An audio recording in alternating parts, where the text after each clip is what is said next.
Yo guys, welcome back to Thunderthon 2021. I've been Arcadia Skies and it's been an absolute pleasure to host for you guys, but now I'm going to throw it over to Zonorous, so take it away. Hey, what's up friends? It's your boy Zonorous here on the hosting for this Pokemon run. And I'm very excited. Pokemon, obviously. Everybody loves Pokemon. So I heard. And yeah, so if you didn't know, by the way, we're Thunderthon and we're raising money for a very cool charity called the Worldwide Veterinary Service. If you feel generous, you can donate by tapping in chat !donate. But now, let's get into some good music and some good vibes and some chill, cozy Pokemon with Conception. So take it away, buddy. All right, thank you, Zoners. I appreciate that. Welcome to Pokemon Red, gang. My name is Conception SR, and I have the fabulous Ness _ on commentary. If you'd like to intro yourself. What's poppin'? It's Supreme Gamer Ness _ I don't play Gen 1. And for good reason, I'm sure we'll see during this run, because Gen 1 can be brutal. So we're going to get started. I did change my options to fast text speed and turned off battle animations, just so you're aware. Before I click start, though, I would like to get an update on our bid war for our rival, because I have to nickname my rival right away. So if we could close that one, but we can keep open the Paris and the Flyer for a little bit longer. Right, that's the thing. Mm-hmm. Give me a minute. Yep, take your time. Just so everyone out there is aware as well, there will be a few things that I cannot do a bid war for nicknaming for. Mainly our main character, our Squirtle, and our Nidoran, because they would heavily affect our RNG manipulation, which we'll get into a little bit in the run. So we're gonna have to nickname all three of those one characters, just to make sure everything is consistent. But anything that I thought we could nickname, I threw in here for fun. So.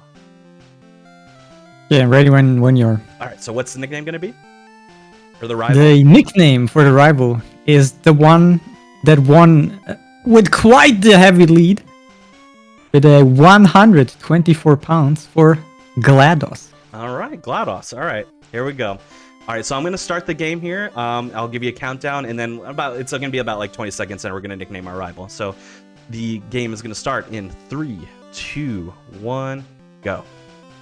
Good luck. Thank you. All right, so we got to do all this naming stuff. We got to name ourselves and our rival and all of that, good stuff. All right, so like I said, we have to go with one character for our name for RNG manipulation purposes, but GLaDOS is coming. Let's see. It's G L. Can you lowercase? Yeah, you can. You can lowercase. A. I don't nickname often, as you can tell. Perfect. Alright, there we go. So we got our names. Alright, and now we're about to enter the overworld. The first thing we're going to do right away is pick up a potion for absolute safety. And that is just in case. We need to make sure we win our first fight with our rival. We need the experience, so we have to guarantee that win. It's about a 10% chance to lose at any given time, but with the potion, makes it guaranteed, so we don't have to worry about it. Oh, I mean, guaranteed is a strong word. She can Gen 1 miss 4 times in a row. Well, I mean, it's tackle, so I could just straight up miss four times in a row, so anything could happen. Anything could happen, but we'll say it's a 99.9% chance of success at this pace. And if anyone is wondering as well, we are going to be choosing Squirtle as our starter Pokemon here.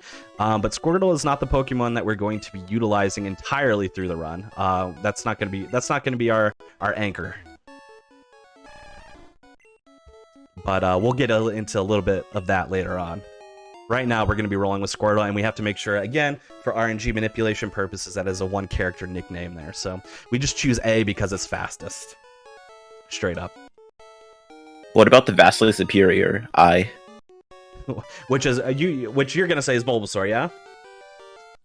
Are you a Bulbasaur stan? I do like the grass dinosaur. Okay. So that sounds like a yes, but it sounds like a hesitant yes. I like Chikorita a lot more. Okay, fair enough. Out of these three, I'm actually a Charmander stan, but I honestly think all three of these starters are really, really good. IMO. Yeah, Charmander is clearly master race, to be honest. Fair enough. Fair enough. Yeah, so basically how this fight is going to go, we start off with the tail whip, and I might, honestly, because I'm keep getting growled here, I might throw in a second one. No, I'll stick with it. Basically, we have tackle, and tail whip. The Bulbasaur has tackle and growl. So honestly, if we keep getting, the more we get growled, the slower this fight goes because it lowers our attack, which just means we do less damage. I considered doing another another tail whip so that it would lower Bulbasaur's defense so that we would do more damage, but honestly, it's the time save it could even get is negligible, so it doesn't particularly matter. If you get growled a lot, you kind of just have to go through with the motions. In a PB or a world record attempt, obviously you would try to reset here and go for more of a good fight, especially since it's at the beginning of the run. But the good news is we didn't have to use the potion, so that's good. I would say extra potion for later, but they're not really. That one just really isn't routed in except for like the beginning, right? Yeah, no, it's. I mean, it could be an extra potion for later, just depending on how bad things go or good. You know, it's definitely useful to have, even if you don't need it here. You know, you might, for example, if we have a really bad Weedle fight coming up in Viridian Forest, we might have to heal during the fight and after. So it could be useful. Yeah. So on Route 1 here, we're gonna, nothing we could do, we're gonna hit encounters, but we do need to kill one encounter, which we hope for Rattata, only because it has tackle and tail whip as options, so we might not get damaged. A level 2 Pidgey is also pretty good, because though Pidgey only knows Gust, it does less damage and we can kill it a little bit faster. So we got the one encounter that we needed. So anything else now is just extra, unfortunately. But if you haven't played this game or haven't played it in a long time, what we have to do is we have to get up to the Pokemart, get a package from the Mart to deliver back to Professor Oak in the lab. So it's just a little bit of a fetch quest, more or less.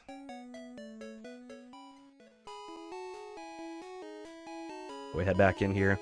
Luckily enough, on the way back to Oak, we only have to walk through one grass patch.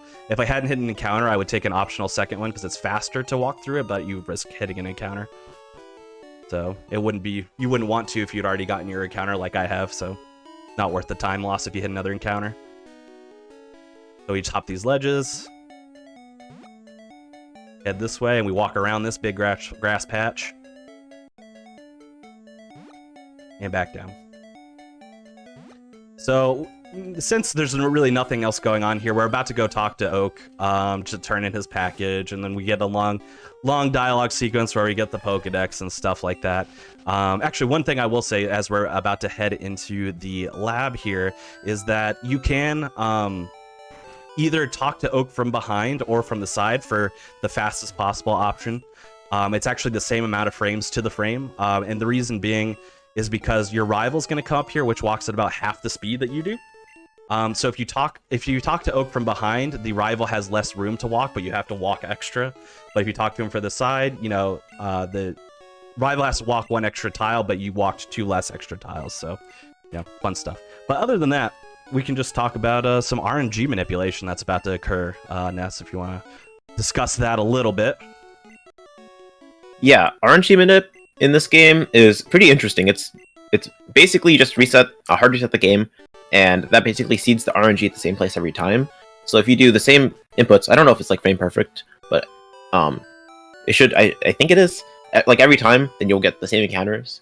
Which means, in theory, we could manipulate a God main for the rest of the run. Mm-hmm. Hopefully, theory, yeah. First try. Hopefully, first try. Yeah. Yeah, we can also do manips to, not get encounters, hopefully. Yeah. So, like, for example, a task in this game manipulates it in its entirety so that you're not getting encounters at all, really, except for the ones that you need. So, obviously, that would be very difficult to do RTA as a player because that means you're playing frame perfect for the entirety of the run, which is just unreasonable. And then you just are a task. Yeah, then you just would be a task, exactly. So we're going to buy 4, not 5, we're going to buy 4 Pokeballs here.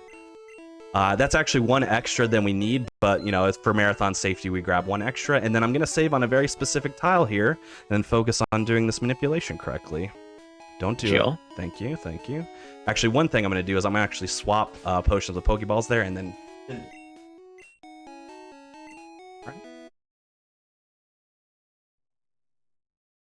In hindsight, I should have put my GameCube closer to me. I have to bend down to do it every time, but that's fine. Shoutouts to Game Boy player. All right. There we go.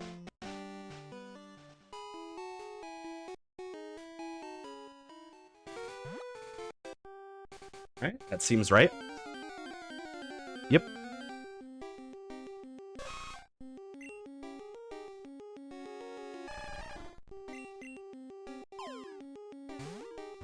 And there it is.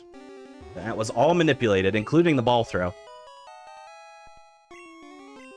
Same thing here. We're going to nickname a one character name just for RNG manipulations later on. But yeah, so it's interesting. Ness was talking a little bit about it before at being frame perfect, and it is frame perfect, but it's also very interesting because things move very slowly in this game. For example, like because text, as you can see, anytime text appears on the screen, it scrolls on. It's not just like an instant appear. And text appears at 1 frame per letter. So for example, that so we manipulate that specific Nidoran from popping up, which is not only a level 4 Nidoran, which is what we want, but it's specifically a level 4 Nidoran with incredible stats. It's basically perfect everything. So we manipulate that, getting that on the screen. Oops, there we go. Whoops, there we go. All right, we manipulate getting that on the screen and getting that specific encounter, but we also manipulate it getting into the ball for the first time. I don't know why I'm messing up this movement, but there we go. When we manipulate getting onto the ball, and because we nicknamed not only our name but our Squirtle's name, one character, we actually get about 4 frames of leeway to do the inputs correctly. If you each letter you add takes away an extra frame of leeway that you would have to do to get that trick. Basically, you're able to do it within 5 frames or so. When you have less characters, then you have more frames to do it. Just an interesting thing. But here we are. This is the only encounter, only mandatory fight that we have to do in the forest here. As you can see, I took a very specific path there through the forest that actually wasn't RNG manipulated, but for some reason there are specific tiles within the forest that have 1/3 of the encounter chance as any other normal tile in the forest. I don't know exactly why it's programmed that way, but that is the case. So I'm just walking on those tiles entirely, all the way up to our Weedle friend here. We're actually gonna have to heal here, which is fine. We also picked up an antidote because Weedle does like to use Poison Sting, and if in case we get poisoned, we don't want to have to deal with that. The reason why, by the way, we had to hit 1 encounter is because after this Weedle, we're actually going to skip level 7 and go right to level 8, which is great, because at level 8, we learn Bubble, which, as you can imagine, our first gym fight being Brock, Bubble is going to be very useful. Yeah, so even though we get that Nido pretty early on, we don't use it until after Brock, really, just because it's not super useful. Yeah, not only is it low level, in red and blue, Nidoran doesn't learn any moves that would be of use to Brock. In yellow, if you end up running this category in yellow, Nidoran will actually learn Double Kick, which is actually useful because fighting type is super effective against Rock. But Nidoran does not learn Double Kick in red and blue, so we don't have that as an option. Also, another thing that's neat about yellow, if you remember at the beginning in the lab how Conception walked up to talk to Oak from the side to save time on the rival walking up, it's actually faster, I think, in yellow to go all the way behind it. Yeah, and not only that, you don't have a choice. You have to do it that way because Pikachu is trolling behind you. So I can actually toss this. So if you try to you won't even be able to do it there because Pikachu will be in your rival's way. So I don't know what happens when you try it. Like if it soft locks or something, I don't know what happens, but or if maybe he just walks around Pikachu and it wastes extra tiles. I don't know what it is, but I don't play yellow. But he would either lose time or soft lock or something, I would guess. Yeah, I think he just walks around. I have not seen it in a while. Yeah. So we do a few things right before this Brock mania. I save just for safety. Usually this fight is decently safe, especially since we have potions, so it's not a huge deal. The only thing that could really factor into this not being a safe fight is if our special was bad on our Squirtle, but luckily enough for us, our special is pretty good. Getting double tackled by Geodude there is not great, but it's mostly fine. If we have to heal, we have to heal. And then we just swap Nidoran in at the beginning of each of the Pokemon just to get some experience, basically. pretty standard stuff. Yeah, just because we don't have an experience share, and this is the closest thing they can get right now. Yep, exactly. Okay, cool. That was a good tackle miss, actually. Very nice. Saves me having to heal. Alright, that was actually a pretty fast proc. We got a Screech miss and then a tackle miss, which was pretty good. Because I probably would have healed if the Screech hit as well, because I think a tackle with Screech would have killed me. Yeah. I think, I completely forgot that the sprites in this game, like for Geodude, are just so smooth. Yeah. Geodude should not be that smooth. Gen 1 sprites, and we'll get into a number of them, are legendary, we'll say. We'll say that they're yeah, so some of them are rough. Yeah. Shoutouts to Golbat, which we'll see in a little bit. But as soon as we step out here, we're actually going to go into our menu. We're going to change one option there, and that is to change from battle style from shift to set, which means that, typically if you play Pokemon games casually, you'll notice that after every Pokemon you defeat, it will ask you if you want to change to another Pokemon before the next one comes out. We turn that option off because we're going to be rolling with Nidoran for the remainder of the game. So it's just going to save us lots of text to not have that as an option anymore. Yeah, text in this game really adds up, just because it's not like some of the newer games where it all appears and then you can just mash A and B. Mm-hmm. Nothing really happens. In this game, you have to really just wait for all of the text to just scroll past. Yep. And like I said, it's very slow in this game. 1 frame per letter. So every letter you see pop on the screen in a scrolling text format takes 1 frame per letter, which is very, very slow. And then you have to wait for it to clear. And mm-hmm. One thing we could talk about here as well is badge boosts. You want to talk a little bit about that? Yeah, so whenever you beat a gym in this game, you get a badge. And I think some of the gym leaders talk about it. Each badge, I think, boosts one of the stats that you have. It also increases the level threshold that you can use traded Pokemon at before they start disobeying. I don't remember what all the boosts are off the top of my head, but yeah. So for the first one, with Brock, so basically with each badge, one stat will receive a boost from it, and the badge that is that Brock gives us boosts our attack. However, whenever our stat, there's a weird programming error in Gen 1 that when one stat is lowered, another stat is boosted or something along the lines. I'm kind of butchering this explanation of it, but basically how it relates to our run is whenever our speed is lowered, our attack is raised. There's some kind of weird glitch in there that causes with this badge boost. So, for example, in that first fight with Caterpies and Weedles and stuff, whenever we get hit with a string shot, it's actually going to make it so our attack raises. Now, it doesn't stack, so it's not like if I keep getting hit with string shots, I'll keep getting higher and higher attack power. But it makes it so whenever my speed is lowered that first time, my attack was raised, basically. For the remainder of that battle, it doesn't stay consistent throughout. Yeah, it could be useful because there's these things called damage rolls. So basically, whenever you use a move, it picks a range from, the lowest and then the highest. It could be useful to where if your attack is raised, you will hit some ranges that you normally wouldn't be able to hit. Mm-hmm. Correct.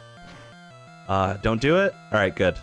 So this is Shorts Kid, by the way. We kind of glossed over this. Shorts Kid loves to talk about how comfy his shorts are, but it's also a very annoying trainer to fight, mainly because of that Ekans there. The Rattata actually gave us some trouble by critting us as well, so I actually had to heal an extra time that I would have liked. But it's no big deal if that happens. You just healed off. But the Ekans has a move called Wrap, which in Gen 1, if Wrap hits, you're not able to take a turn until Wrap is completed, which lasts between 2 and 5 turns. So it couldn't be dangerous if our health was low, which it wasn't, so I wasn't worried about it from that regard. But from a speed regard, I was nervous about it. But I run Stadium sometimes. It could just be mean. It could just be mean in Stadium. Yeah, especially in Stadium with all those battle animations. Yeah. Hey, while you fight your way through the mountain, can I have a moment here? Yes, yeah, absolutely. Nice, because we got a donation here. We got 11 pound from Young Toonfish saying, "Let's go Conception." How do you say? Smaller 3? Smaller than 3? Less than 3? Yeah. Yeah. Yeah, less than 3, exactly. Gotcha. Thank you. Yeah, thanks a lot for the donation. And I just really quickly want to tell everybody here that this right here is not the last run of the marathon, but it certainly is the last run that has incentives going for it. So we have the Paras name and the Flyer name. Those are the last 2 incentives for Thunderthon. So yeah, this is literally your last chance to get your money in for a donation incentive. So don't miss out. And if I can to go in there, so the flyer is going to be coming up very soon. So we actually will probably want to close that in the next like 30 seconds or so. The Paris can last another like probably 2 minutes after that. Yeah, so they're coming up. They're both coming up really fast. So yeah, there you go. So yeah. All right. Currently, the differences is like £10 on the Paras name for the second and the first, and for the flyer it's like 22. All right. So it's a little bit, but not impossible. Yeah. I believe in you, chat. If you want something, you can get it. All right, don't double string shot me here, please. All right, good. Yeah, so we got the badge boost from the string shot here because our speed was lowered.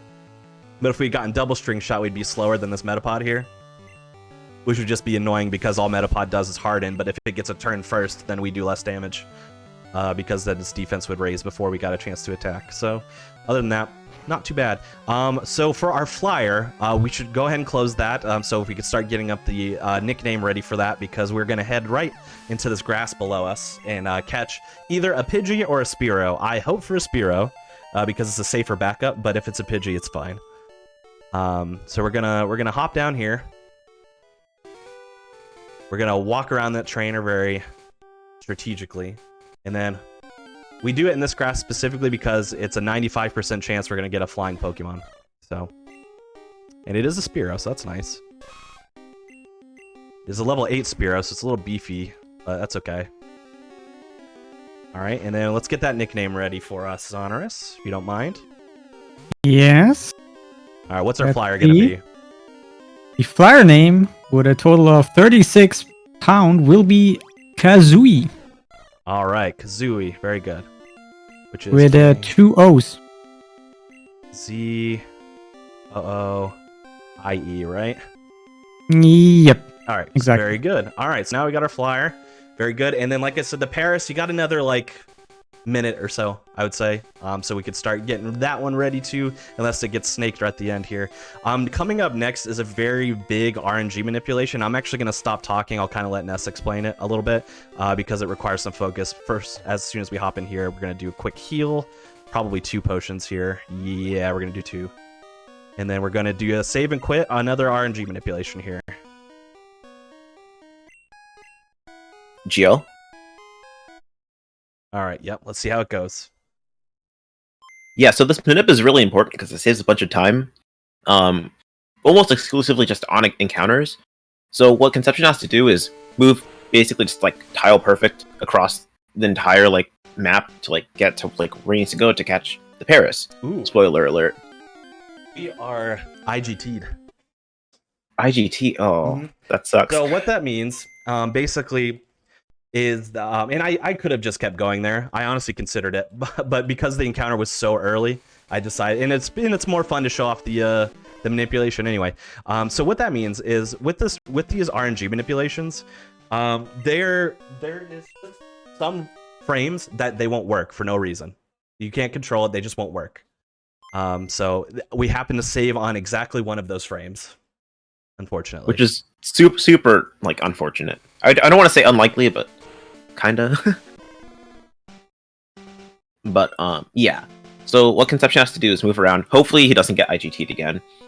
But on top of moving and just making sure that he knows what he's doing, he also has to push A on certain tiles, which if you've played Pokemon before, you kind of know that there's hidden items like on the ground. Whenever you click A in this game, it kind of checks and it just staggers your movement by like a frame or so. And there's like 30 or 40 of those in this. Mm-hmm. It's a lot. Yeah, it's so upwards of 30 high for focus. sure. Yeah. So it's just honestly just a lot of focus, and if he messes it up, it does lose quite a bit of time, but it's not too bad because there is a backup in it halfway through.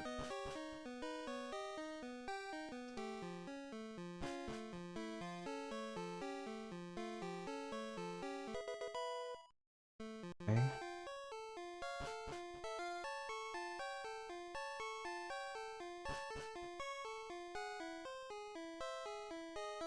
I think we missed a frame there. We'll see.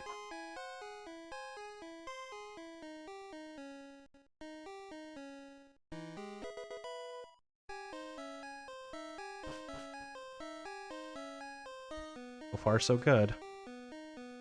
It's very, very long. Sorry, but it's very, very important. Of course, my dog is now sniffing my foot. Thank you, Jabba. Shout out to Jabba. Shoutouts to Jabba the pug. He's a very good boy, except when he sniffs my foot during RNG manipulation. The best boy. All right. Still not done with the manipulation part of it, but this is the important stuff. I really want to stay quiet here, but I just wanted to.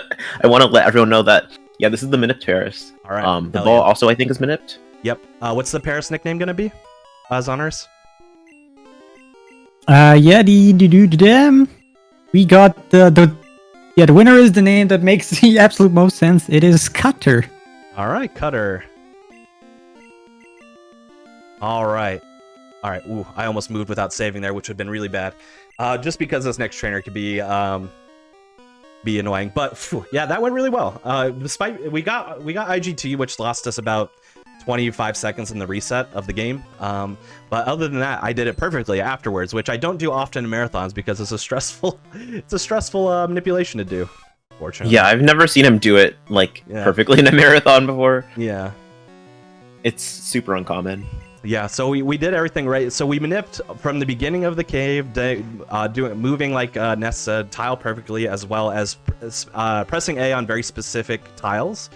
And we, like you said, probably 30 or so, if I had to imagine, A presses there. And then it not only manips the encounters, not popping up, but it also makes it so that we get a Paris on that very specific tile as well. So that's another important one. This is kind of a risk. I think I'm dead. Yeah, I'm dead. Yeah, this is actually a wall for quite a few newer runners who aren't so used to the manips yet. Because this is just completely brutal, and it's right after a brutal part of the game. Yeah, where you just have to hope for good luck. And it leads directly into a brutal trainer fight. Actually, this rocket is very annoying. Yeah. But that's why I save here for marathons, because you can just die. I probably should have just healed it off. But that's okay. I'll try not to die this time. Yeah, just don't get hit forehead. Yeah, it's a simple strategy, which is just don't get hit. Alright, so let's see. That tail whip land, I think it did at the beginning. Wasn't fully paying attention though. I think it did. Alright. Okay. Double tail whip, which isn't good, but we have a higher health than normal, so it's a little give and take action. Yes, so just low rolls. Easy. Yeah. I'm gonna actually leer here. Oh, come on. Hit through? No. Alright, we're gonna heal here. We're gonna heal. Oh, we might still be dead actually, because of double. Oh boy. Forgot about the double. Actually, there wasn't really anything I absolutely the play was to go for it there because our health was so high. Healing there, we would have just been heal locked anyway. Yeah, you would have just had to keep healing everything off, and then eventually go for it. Yep. So you kind of just took the inevitable fate head on. Yeah. Rip the band-aid off. Yeah, usually I don't get this much trouble from this trainer, but what can you do? Yeah, with a lot of the fights in this game, it's just honestly kind of painful. Yeah. I don't know why I did it this way this time, but that's fine. Okay, well at least we got a 2-turn rat, and we didn't get we did not get tail whipped, I don't think. I think we got hit twice. Stop it! Stop. What is this happening? And I can't hit through it to save my life. I'm not dead this time, though. So... Those are 50-50s, right? Yeah, they're each of them are 50-50s. When you're to hit yourself through confusion. But luckily we're not sapped due to tail whips. Alright, so that one hit at least. Finally. We're still confused though, we still have to hit one more. I'm gonna heal again, unfortunately. A crit. Yeah.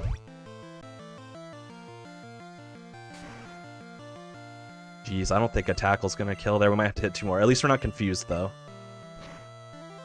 Yeah. Alright, well, we should win now.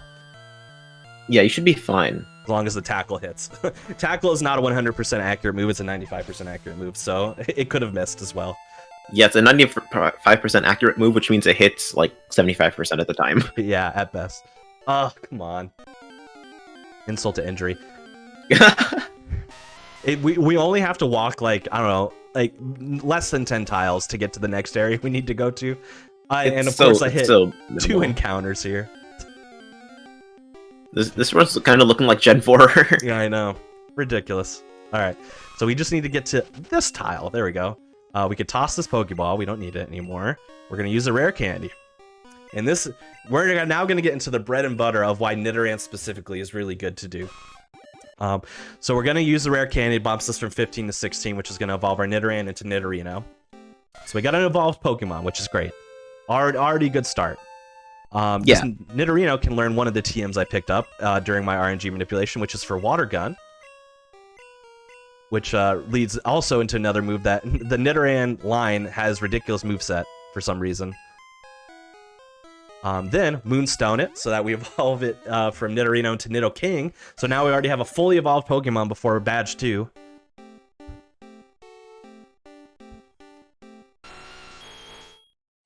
Very good. And then we can Mega Punch, teach Mega Punch our last TM there. Which Mega Punch is a very powerful move, but it's an 85% accurate move. So you can imagine how frustrating that might end up being. Alright. And then we walk those tiles there because we have 2 free tiles of not guaranteed not hitting an encounter. Because of the menuing there. And then we just have this fight, which is actually relatively inconsequential. The only thing that can happen is if you repeatedly miss your 85% accurate move, Mega Punch, which of course, as any good marathon luck would have, we missed the very first one we use. That might be very telling. Yeah, Water Gun's actually arranged there by 1 health, but I risked it and it was worth it. Because Water Gun is 100% accurate, so... Alright, that Voltorb's arranged, so we got the 1 shot there, so that's nice. Oh, it was a crit. Yeah. And then this Coughing is a 2-shot, even if we had a crit, it's always a 2-shot, so... Alright, well we only missed 1 Mega Punch, I guess that's not awful. But yeah, even when it was they were hitting. First of all, 2 of them are poison type, which, you know, obviously is not going to mess with us, because we are also poison type. So that wasn't going to do a lot of damage anyway, but even if they did attacks, you know, it's not going to do much. We're too beefy now. Yeah, so just for a little bit of clarification on, like, the whole evolving thing, Nidoking can't learn Water Gun. Mm-hmm. That's why we have to teach it before. And also, we did all that evolving at one time because Nidoking's stats. Just a reminder, when we caught it as a little baby, it had perfect DVs. Mm-hmm. And then it went from having perfect DVs to just being a fully evolved Pokemon. So at like level like 20, like everything is right now, you're just kind of gonna stomp through everything because its stats are just so good compared to, like, I don't know, a Goldeen, a Starmie. Yeah, I don't know, maybe Pidgey. Yeah. Yeah. Yeah, we'll be able to tank right through them. So we just took our very first Pokemon Center of the run there, and we're actually going right into a exploit. It's not a glitch because we're running any percent glitchless. That's called Instant Text. So if you want to go into that a little bit while I pick up this rare candy and get set up for our next rival fight. Yeah, I'm not gonna lie, I know very little about how Instant Text works, but I know that if you try and get the bike without having the bike voucher, it just makes all of the text happen instantly. So remember all that talk we were talking about, how the game's so slow, you know, have to wait 1 frame for each character. We don't have to do that anymore. We can just like mash A for the most part, and it works. Yep. So yeah, for some reason with that shopkeep, that bike shopkeep, at all times the text pops up instantly for that bike shopkeep. I don't know why, but for whatever reason, when you clear that bike shopkeep with expediency, you maintain that text speed. So instead of scrolling onto the screen, it pops up instantly, which you might think, it probably doesn't save a lot of time, but it saves a lot of time, especially because we can keep it for a good chunk of the run if luck, is on our side, which so far it is with this fight. So one thing that's important to note with this, instant text and red bar is a powerful combination. So red bar is basically, when you're playing Pokemon and your Pokemon's getting close to dying, and it's like, be-doop, be-doop, be-doop. Like, yeah, you're going to be hearing that a lot this run, just because it cancels out a bunch of other sounds. So, there's going to be, like, no, like, sound effects, hopefully, and then instant text. And if we don't die, then it's very good. But if we heal, then it gets rid of the instant text. During that terrific explanation of instant text, I missed 3 Mega Punches in a row, which is again and I did not get, so like the reason why this fight can be bad is the Pidgeotto that's out front, because that Pidgeotto knows Sand Attack, which lowers our accuracy. So in Gen 1, a move that's 100% accurate will be lowered to 66% accuracy. If you get hit with a Sand Attack. But I was not hit with a Sand Attack, not once, and I just straight up missed 3 Mega Punches in a row, which actually made this route very dangerous. We're probably going to have to heal at some point, because we just got completely tanked on by the rat, unfortunately. Just get lucky, Forehead. Yeah, it's easy. I just need to not get hit literally at all until we're past Mankey, at least. Yeah, so if I remember right, instant text goes away. Yeah, so when you open a menu, it goes away. Mm-hmm. When it gives you like a yes/no option, it goes away. Mm-hmm. And when a Pokemon levels up, I think it goes away. Right? Correct, yeah. No, not when it levels up. Not when it levels up. Only if like when it learns a new move. Yeah, when it learns a new move, exactly. If you were going to learn a new move on that level up, and you have to choose whether or not you want to learn it, then you would be in danger. Yeah, we have to heal now, unfortunately. Yeah, so we lost instant text pretty early. But the good news is we have... Well, no, we're going to lose red bar now, too, actually. But we might get red bar back. That's the good news. Because our health is fortunate. Yeah, so any opening of the menu. So, pressing start in the overworld, or even if you just go down to, like, swap Pokemon or use an item, counts as a menu open, then you will lose instant text in that regard. So it's very easy to lose. But obviously, since I had to heal or else we'd probably die... No, it's worth it. It just saves us time, so how I choose to look at it is like, it's not losing time, it's just taking away the time I would have saved. That's, it's all about positive framing. Yeah, it's like the glass is half full, Yeah, exactly. Instead of water gun is 66%, 33% inaccurate. It's just, it's 66% accurate, And it's 2/3 of the time I'm gonna hit. That's pretty good. Not 1/3 of the time you're not gonna hit. Yeah. Exactly. Even though it's the exact same thing. I know.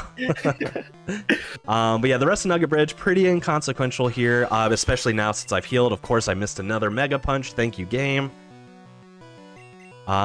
So what we hope to do is that we hope to end this whole section, Nugget Bridge and the route above Nugget Bridge, with at least 2 Mega Punches. But because I've missed already like 5 or so, we probably won't, which means we'll probably have to take an extra Pokemon Center than I would have liked, but, it's not a big deal. We have to heal at the end of the section anyway, so it doesn't waste a ton of time, but it does waste a little time. Yeah, it's better than dying mid-Nugget Bridge because of, like, hubris. You're like, I can keep this instant text at red bar, and then you can't. Yeah, in a marathon run, it's no risk is worth going for, really, because there's so many ways you can lose it outside of your control, like entirely. All right, so our health is pretty low here. Ugh. But I like having red bar. Nice health, by the way. Yeah, very, very nice. Can we get a nice in the chat? We get a nice in the chat, yeah.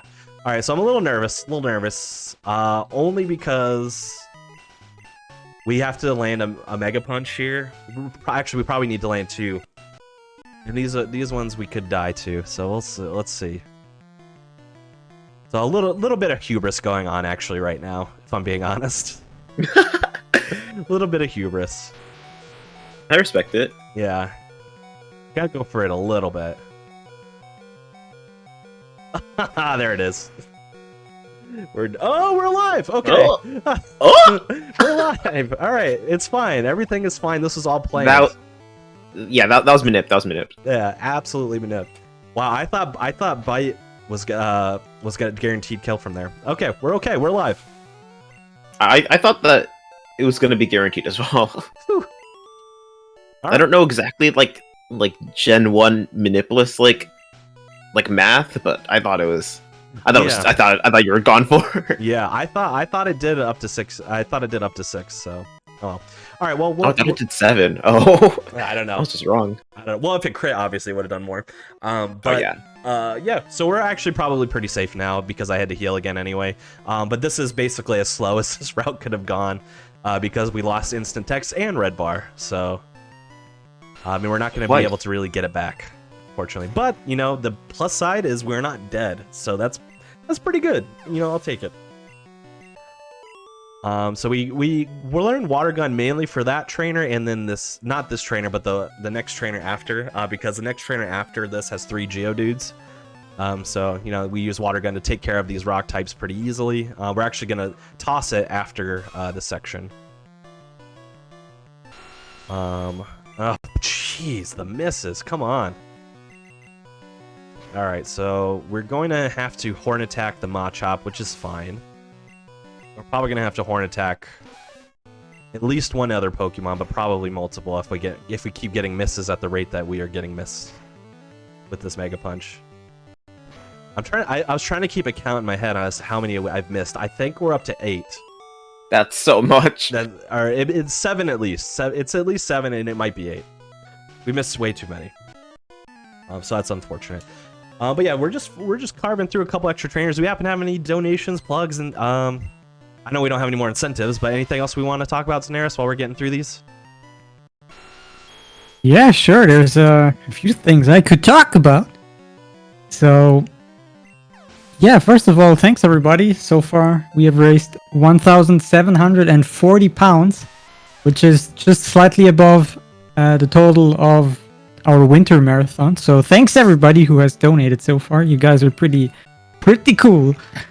If you just tuned in for the first time here in Thunderthon, we are raising money for the Worldwide Veterinary Service. And if you don't know what they do here, for example, did you know that thousands of animals are suffering silently with no chance of ever receiving veterinary care? And like you, we don't think this is very fair. Worldwide Veterinary Service provides free expert care to animals in need all over the world. They do this by sending vets where they are needed most, they train them to increase the standard of care globally, and they ship urgent aid supplies worldwide every single week of the year. So if you are a big fan of animals, like most of us here, this is a very great charity cause. And I assume Conception is also a fan of this, since he already mentioned that he has a dog. Yes, definitely a fan. Yeah, definitely great causes. Thank you so much to everyone who's donated. You probably saw my face react very poorly because I missed 2 more Mega Punches. So we have to horn attack everything in hopes to win here, which the Oddishes are range. So we hit the first one but missed the second one. We're fine. We're still gonna survive even on a crit here. So unbelievable. I think I missed half. I think I missed half my Mega Punches. Yeah, you see what I mean now about 75% or 85% just not being accurate? I almost didn't learn Thrash, so whew. There we go. We need Thrash. That's a very important move for us. Yeah, I got very flustered there. There we go. But yes, that absolutely. Thank you so much to everyone who's donating. Yes, as Zanera said, because I have a dog, but also because I care about the environment and the world. This is a very important cause that we're donating towards, and a very noble one. So continue to get those donations in. If you want to shout out any of your like favorite Gen 1 Pokemon with their Pokédex number, or you know, anything like that, feel free. We'll be sure to shout them out in the chat with those donations. So keep getting those in. I totally forgot to mention that, yeah. Pokemon donations during a Pokemon run are obviously always welcome. Absolutely, yes. I will do your favorite cry only if you donate them, like the dex number. Yeah. If you donate the dex number, I'm not as good with knowing what the Pokemon cries are, but I'll try my best. I'm not very good either. I'm probably gonna look them all up. Yeah, that's fair. All right, so we got to talk to Bill, which we have to do to progress the story. Typically here, I would use my potions, and I would just heal my Nidoking up a little bit. But two things. One, my health is super low, and I don't have that many potions. And two, I have no Mega Punches left to save through. So instead of using potions to heal, we're going to straight up use the Pokemon Center instead. Which makes it so our health is full, which is honestly a little bit safer, but it's a little bit slower to use a Pokemon Center than it is to use potions to heal, as you could probably imagine. We are going to grab instant text again, so same thing here. Talk to the bike shop owner there. And then, so we need to fight Misty, but we're going to do one thing before we fight Misty, which is actually fight a trainer we'd have to fight anyway. The reason being is that we want to be level 25 for Misty's Starmie, because we will then outspeed her Starmie, which is very important. But if we go into that Misty fight, if we go into the Starmie fight specifically, rather, at level 24, we will not outspeed the Starmie, which would cause a lot of problems that we don't want to have to deal with. So we're going to fight this trainer. This Mudchop is an unfavorable range, but we hit it. Okay, so that's nice. And then the Drowsy is a favorable range. Let's see if we hit this one. Hit that one too. Okay, nice. So we have not been damaged at all. The one last Pokemon that can mess us up before Misty is there's one trainer in Misty's gym that we have to fight right before we fight Misty, which has a Goldeen. The only thing that Goldeen can really do to mess with us is use Supersonic, which we would not want to see. So let's see what we get here. Only because it's slow. We're not really in danger of dying, but I don't feel like dealing with having to hit through confusion at my current rate. I don't think my luck would be on my side. Yeah, this run has definitely been way more unlucky than it's ever been, like, lucky. Yeah. Peck. Alright, Peck is fine. I wonder how many of these misses were actually just Gen 1 misses. That'd be really funny. Oh my gosh. All of them. Alright. So now Misty. She has a Staryu and a Starmie. The Staryu is inconsequential. We knock it out in one hit. The Starmie is complicated. So if we outspeed it and stay outspeeding it, it's not a problem. What the Starmie can do is Water Gun, which is what we hope to see. It can also Bubble Beam, which would be fine as long as it doesn't crit us. Well, even if it crits us, we'd still live, actually. We don't want to get Speed Fall from it, because then that would be bad. Alright, Water Gun's great. And then the third thing that the Starmie can actually do is that Misty can actually use X Defend on the Starmie, which is also kind of bad, because that means it would survive the second hit. Which wouldn't be great, obviously. But Thrash is a move that, in Gen 1 at least, can last between 3 and 4 turns. And then after Thrash is complete, your Pokemon is confused. So you'll see very often that we're using Thrash strategically so that we don't have a chance of being confused from it. Meaning, like, we'll use it, maximum of 3 turns. Very rarely will we risk it and hope for a 4-turn Thrash. But if we happen to get a 4-turn Thrash on that Starmie, then the X Defend isn't a problem. But if we didn't and we were confused, we'd have to swap Pokemon out, wait for that Pokemon to faint, and then swap back in, which is just slow, but, it's safe. It's not too bad. But Water Gun we got, which was optimal. So, especially from a marathon setting, our health is pretty high. You would hope to be able to get set up for Red Bar here coming up. But in a marathon, especially one that's not really going in my favor so far, yeah, we're not. I'd rather just have health is more important to me. So here we go. We're heading down to Vermilion. We're gonna walk through little bits of grass here. Hopefully we don't hit any encounters. We didn't, which is good. We have to fight these 2 trainers. Again, mainly inconsequential. If your health was low here, it would be dangerous because this trainer has 3 Pidgeys, all 3 know quick attack. And then the next trainer has Eradicate, which also knows quick attack. So up to 4 times that you could be quick attacked if your health was low, so that would be dangerous. But my health is high, so it really doesn't matter at all. But yeah, that's about it. And then we're gonna head into the SSAN. That's another reason why we have to talk to Bill, is because we have to head onto the SSAN. Bill gives us the SSAN ticket, but we have to go on there not only to progress the story just naturally, but we also need to get the HM for Cut, so that we can use it on our Paris, our boy Cutter. And also, you have to beat up the rival again. Yeah, we gotta take out GLaDOS again for the 3rd time. Portal 3 confirmed? Portal 3 confirmed, yeah. Absolutely. I'm not Valve, but I could be. I'm not Valve, but I would rather have Team Fortress 3. Team Fortress 3. Just give us the 3s. Why do you stop at 2 all the time? Give us 3s. Give us Team Fortress 3, give us Half-Life 3, give us Portal 3.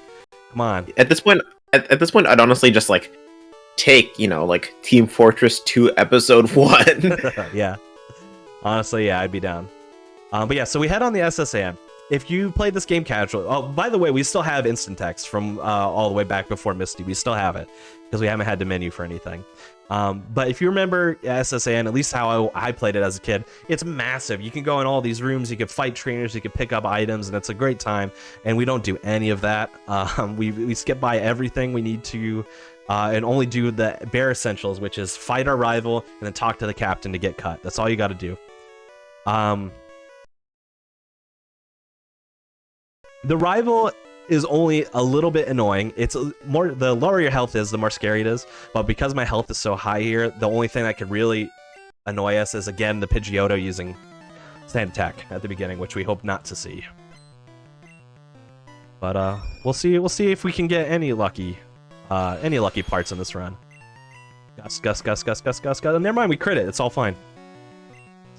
Don't have to worry about it. The reason, and I mentioned before that we wanted to come out of that whole Nugget Bridge in Route 25 section with at least 2 Mega Punches. The first one is we would use on that Raticate because none of our other moves would one-shot besides Mega Punch there. So we would hope to have Mega Punch available, which I did because I healed. I have all of my Mega Punches available, so... the other one is coming up on a trainer well after we defeat Surge. But that was a pretty standard Rival 3 fight, Portal 3 fight. See you later, GLaDOS. I'm sure it's not the end of our encounters here. Portal 4, 5, and 6 confirmed? And 7. In 8? I think it's 7. I thought it was 8. We'll count. So we're definitely at 3 right now. So we'll count. It's either it's somewhere around there. But that's it. We're going off the SSAN here. We're just gonna be straight up walking, and then we're gonna get the only input break in the game, which is like a 10-second scene where the boat just sails away. So if we have any quick plugs, donations, anything, Xanaris, now is a good time for it.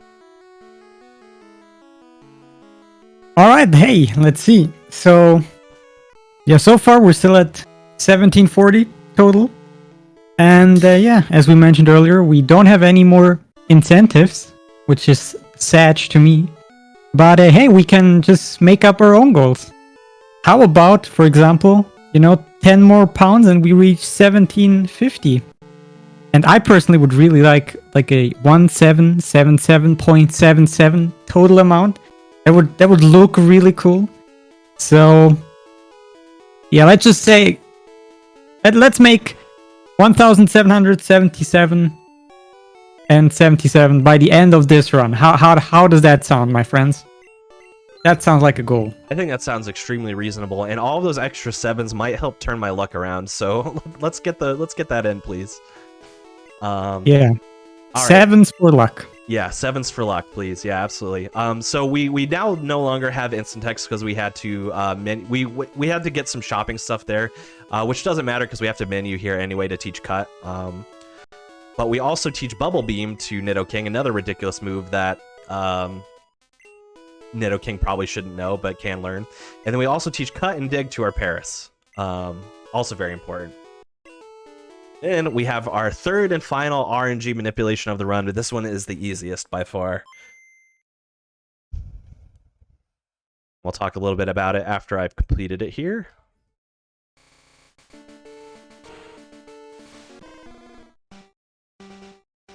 Oh, nope. I didn't save in the right spot. There we go. Now we can do this. There we go. Now we can do the RNG manipulation. I didn't even notice that you didn't save in the right spot. Didn't save in the right spot. Whoops. Yeah, you got to get past the tree first, and then you could do the RNG manipulation. Rookie mistakes, SMH. I know. Throwing for content. I just want to extend this marathon as long as possible. The 7s are really important. All right, cool. All right, so what we are RNG manipulating here is actually this Surge Cans puzzle here. It's a very annoying puzzle. It has a pattern to it, but the pattern is so long and so variable that you could waste minutes here in a non you know, in any run that doesn't allow RNG manipulation. Basically, you could waste all kinds of time here, just hoping to get the correct 2 cans. But basically, we manipulate not only the 2 cans specifically, but that the 2 cans are close to us. So easy peasy. Yeah, actually, back when Pokemon runs were based on IGT, this used to be like a run killer. Oh, easily, yeah. And it's so unfortunate because it's like, you know, now I'm on terrible pace, but if I was on good pace, it would be as much as like, you know, like 45 minutes or so here. So obviously bad pace that we're on. But yeah, it could be a huge run killer. Because our health was so high here, Surge was not gonna bug us at all. If our health was low, we would actually have risked 4-turn Thrash there in hope that we killed the Voltorb in one shot. But we didn't even have to risk it because it just was not a factor. So no big deal. All right, so we use our Paris here, we cut, and then one last thing that we're going to do in Vermilion here is talk to our friend, the chairman of the Pokemon fan club, because he's going to give us our bike voucher, which is obviously very important. We're trying to go fast. The bike helps us do that, you know, easy peasy. Believe it or not, the bike is faster than instant text, so yeah, the trade-off. Yeah, we don't need to be walking around this whole map. No running shoes in this gen, so. And for some weird reason in this gen, you can also dig out of buildings. So we're going to do that. And because we didn't dig, we didn't take a Pokemon Center in Vermilion City, we come all the way back to Cerulean, which is great because that's where the bike shop owner is anyway. Yeah, the routing in this game is really, really good, if you haven't seen it before. Yeah, it's just very, very precise and like just super optimized. It's really fun. That's not what even having like the 2 extra Mega Punches from earlier, like that's just something that's super, super like precise about the route. All right, let's try that that again. Not a lot of people notice. Yeah. So what I meant to do there was swap my bicycle with the potion, but I swapped it with the TM that I needed to use instead. So I had to fix that menu real quick, but not a big deal. Another crazy move that Nidoking can learn for some reason, Thunderbolt. So if you're keeping up at home, the moves that Nidoking knows right now are Mega Punch, Thrash, Thunderbolt, and Bubble Beam. I've always imagined like Bubble Beam just being like a water Pokemon going like and then just like shooting bubbles out. Yeah, where like I cannot imagine Nidoking doing that. Where does Nidoking manufacture the bubbles for Bubble Beam? That is the question. For sure. It's a conspiracy made by Big Bubble. Big Bubble, yep. All right, so the second Mega Punch that we would like to have saved is that first Oddish, because this trainer has 4 Pokemon. If we land that first Mega Punch, it kills that Oddish, then we can just thrash the rest easy. If we had no Mega Punches available or are comfortable taking a hit if needed, then we would just hope for a 4-turn thrash. So that's all we would do. The bad side to that is even if you're comfortable getting a hit, the Bellsprout knows a lot of moves that don't damage you. So it could be pretty frustrating to grind for a hit there. So even when my health is high, I'll tend to favor that strat just because you're probably going to lose time if you try to take damage from that trainer. Seems more likely. This trainer Pretty inconsequential as well. We're going to Bubble Beam the Caterpie here first, which will kill it. We could Thrash because this trainer has 3 Pokemon. However, the Venonat, the last Pokemon that the trainer has, is a favorable but still a range to die to Thrash. So instead of having to risk the 4 turn, we'll just Bubble Beam the first one and guarantee that 3 Thrashes will end the fight.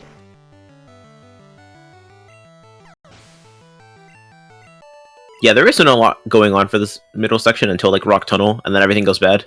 So I was a little chicken there, and I took that corner very carefully because I could easily run into that trainer. But you do not have to take it that slowly when you do this run if you don't want to. But I was a little chicken. But now we're in Rock Tunnel, which you might be thinking, well, we don't have the move Flash, so how are we going to get by? And we're going to get by on sheer force of will. / knowing where you need to go without having to see it. There is a strategy I could take here, which would be to purposely take some damage so that I'm in red bar. It's mostly pretty safe. However, I'm not going to do it because 1, my luck hasn't been good this run, and 2, if it fails, we'll lose like 2 minutes. So it's not worth it. I thought you were gonna talk about the cheater palette. Oh yeah, you can talk about that if you want. That's a good thing. Yeah, I don't run Game Boy games very much, so I don't know like about like how like Game Boy Player and stuff works. But I do know that if you hold like a certain key combination, there's like 6 of them, I think. You can get different palettes when the game starts, and there is a cheater palette that lets you be able to see in the dark, I think. Yeah, makes it easier at least. Yeah, so basically the palette is kind of a brown color. And for some reason, when you use that specific palette, it highlights the character, like the overworld is brown, but the characters are like black colored. So even when you're in Rock Tunnel here, it makes it so that the characters will still show up. So you could easily dodge trainers because you could still see them even when it's not a factor. It's kind of wild. So it cheating. Yeah, so that's why it's called the cheater palette. So even if you it's a good way to train if you don't know where you're going for Rock Tunnel, honestly. So this fight can be dangerous if your health is low, and it is actually. I might have to do. Nope, we got a 4 turn, so that's good. I was gonna say I might have to do a swap here, but that's fine. If your health is low there, the Oddish and the Bulbasaur are both ranges, so you can get messed up there. And I proved that they were both ranges by missing both of the ranges. Yeah, so, it's Pokemon speedrunning. Yeah, yep. The Oddish is very unfavorable. Like, you'll miss the range more often than you'll make it. So I'm not expecting to hit that one usually. But the Bulbasaur is pretty favorable. But I still missed it. But luckily enough, my health was high, so it was kind of inconsequential. Oops, I forgot to repel there. That's fine. I'll just do it when I get back. It's a little slower. But if I had not gotten a 4-turn Thrash there, I might have done a swap just to make sure that I didn't die. Because then I would be confused. I don't want to hit myself in confusion and then die to the Bulbasaur. That would be embarrassing. So. But these ones, Geodude, Graveler, easy with Bubble Beam. And then there's only one more trainer that we have to fight. You know, I say have to because if I mess up my movement, I'll probably run into another one. But hopefully not. Hopefully not. We don't want any extra trainers here. Why are these all so smooth? They're rocks. They're not supposed to be smooth. Yeah, they're supposed to be bumpy boulder type Pokemon. I forgot to use the repel. Here we go. No big deal though. There we go.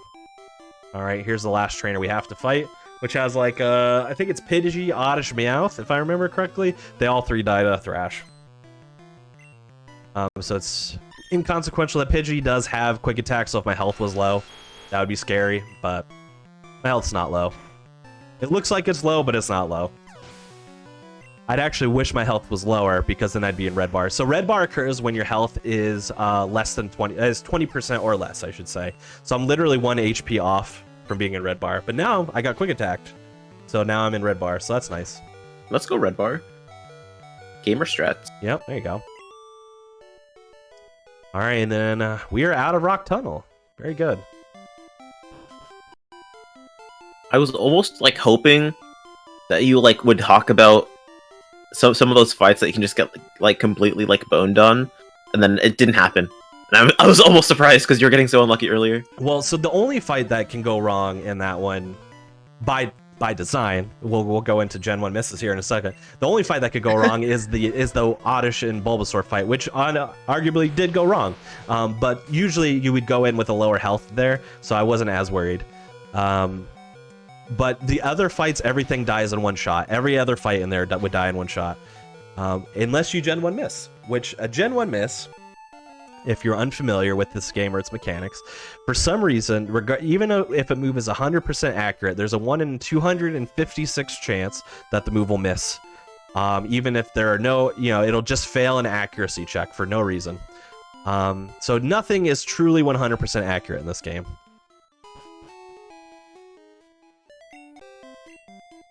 See. Fun fact, actually, in Pokemon Stadium, a lot of people say, at least Bulbapedia says, that Gen 1 misses don't exist, but they still exist. It's just like double the odds. Instead of having 1 accuracy check, they have 2, so you have to fail both of them, and then you get the Gen 1 miss. It's just like a fraction as likely. It's even more unlikely, but when it happens, you're just like, oh god. Yeah, a couple of my friends were actually doing a stadium race a couple weeks ago, and we were talking about it, and then it just happened. Yeah, it was so unlikely. Yeah, it's just unfortunate. So we are doing our one extensive shop for the run here, where we're gonna buy a whole bunch of stuff. First thing we bought was a TM07. Which is for Horn Drill. We'll go into a little bit about why that's important later on. But we're going to buy some Super Repels, some Super Potions, and then this is actually a Marathon-specific purchase, which is 2 Revives, which just means, if I die, I can revive. That's obviously good. So it's a little bit of Marathon safety there. We also sold some items there. There's 2 nuggets. One we got from Nugget Bridge, and one I picked up right before shopping, which is just an invisible item. Sold those, sold a TM, just to get some extra money. We bought a Pokédoll there, which we'll also go into a little bit with why that's important. We're going to go up to the vending machines here, buy a soda pop, and that is so we could talk to this little child here who is thirsty, and they will give you a different TM based off of what drink you give them. When we give them soda pop, they give us a TM for Rock Slide, which is going to be useful for a very short amount of time, but will be useful. On our way back, we buy a fresh water there. And then some last purchase, arguably the most important, is our X items. We're going to get some accuracies, specials, and then speeds in the last one. You can see just how tight the routing is. I have 231 left, so basically I had no room to buy anything else. Except maybe like 1 Pokeball. Yeah, what am I gonna need for that? I don't got time. We're not catching anything else. All right. Yeah. Oh, you can go. Yeah, no, that's it. That's all we do for the shopping. Then we're gonna head over here. We're gonna get Fly. Yeah, I was gonna say not that many casual players actually use X items. Sorry. If you don't know it, hit the buttons that expanded my view on the Game Boy player. Yeah, so if you don't know what they are, whenever you use them, it just bumps up a stat by like +1. And then there's also some for like getting crits and having more accuracy. So the big thing with this is they're gonna be super useful in the late game, because you're gonna be pretty much just solo using the Nidoking, and even then you're still gonna be a little bit underleveled by the end of the game, I think. Yeah, technically. Yeah, so some of it's gonna be kind of tight, and the X items really help with making your attacks do more. All right, Kazooie's gonna learn Fly here. We also used a Repel. We swapped some items higher, just so that we'll be able to access them easier because we use them much more often. Obviously, in Gen 1, the bag, it's just a bag and it holds all the items. It doesn't there's no breakup of, this is the Pokeball section, this is the, healing items section or anything like that. So we have to be pretty careful with inventory management and also strategic so that we move the items up that we use more often to the top so we don't have to scroll every time. I'm so spoiled by the newer gens. Yeah. Even with like X items where they still cost very little and then they bump up your stats too, and it's like, oh, yeah, so useful in the run. Very useful. Here is GLaDOS 4. So this is the 4th time we fight them. And this is actually not a dangerous fight at all, especially where our health was. It wasn't dangerous. The only thing that could have made it dangerous is if we got quick attacked by the Pidgeotto there, but we didn't, so it's fine. Weirdly enough, go ahead. I was gonna say just obligatory mentioning of rival coming in here to mourn like the rat, I guess. Yeah, yeah. Yep, shout out to the Rattata and Raticate that our rival had before, but it has all disappeared. So the headcanon lore is that your rival has come here to not only try and find the grown-up Marowak, as the rival just mentioned, but to mourn what we imagine is his dead Raticate. Because where else did it go? We just speeded up so hard last time. Yeah. So, one thing we'll get into here. So, I taught Rock Slide, which we're only going to have to use 4 times. Rock Slide is a 90% accurate move. I only need to use it 4 times. Again, 4 times. And I have the worst luck when it comes to this move, because almost every run, I'll miss at least one. Again, 90% accurate. So, let's see if I get lucky here. If I'm going to miss one, I don't want it to be these first 2, because I'll die probably. So, hopefully we hit the first one. Let's hit the second one, please. Thank you. All right. If I miss the other 2, whatever, because we're about to heal anyway. So it's fine. But yeah, so that was 2 out of the 4 times already. That's it. That's all we needed. Yeah. Also, I could probably count on like 2 hands maybe the times that I've missed Rock Slide in like Stadium. Yeah, Conception's just so much more unlucky than I am. I don't know why. Even when I'm like derusting or just like going for runs in this game, I miss Rock Slide so often, and I don't know why. Yeah, I'm not even that lucky myself. Yeah. Alright, so that's a heal pad. That gives us a free heal, so now we're completely healed. Can't really... you can avoid it, but it's obviously incredibly risky to avoid it. And it also requires fighting an extra trainer. So, you know, what's the point? Let's just take the heal. And that extra trainer has a Haunter, by the way, so it's a little bit stronger to deal with. Alright, so here's the 3rd one, which we hit. Can we get lucky? Can we get the 4 for 4? The Wendy's 4 for 4. If you hit all 4, the run is saved. It's absolutely saved. Alright, last one. So, also worth mentioning as well, while I'm gonna talk over the fact that hopefully I hit this last Rock Slide here, is that we're actually in the middle of a sequence break, in a way. So in the story, oh yes, we hit all 4. In the story, what you're meant to do, yes, clap it up, clap everybody.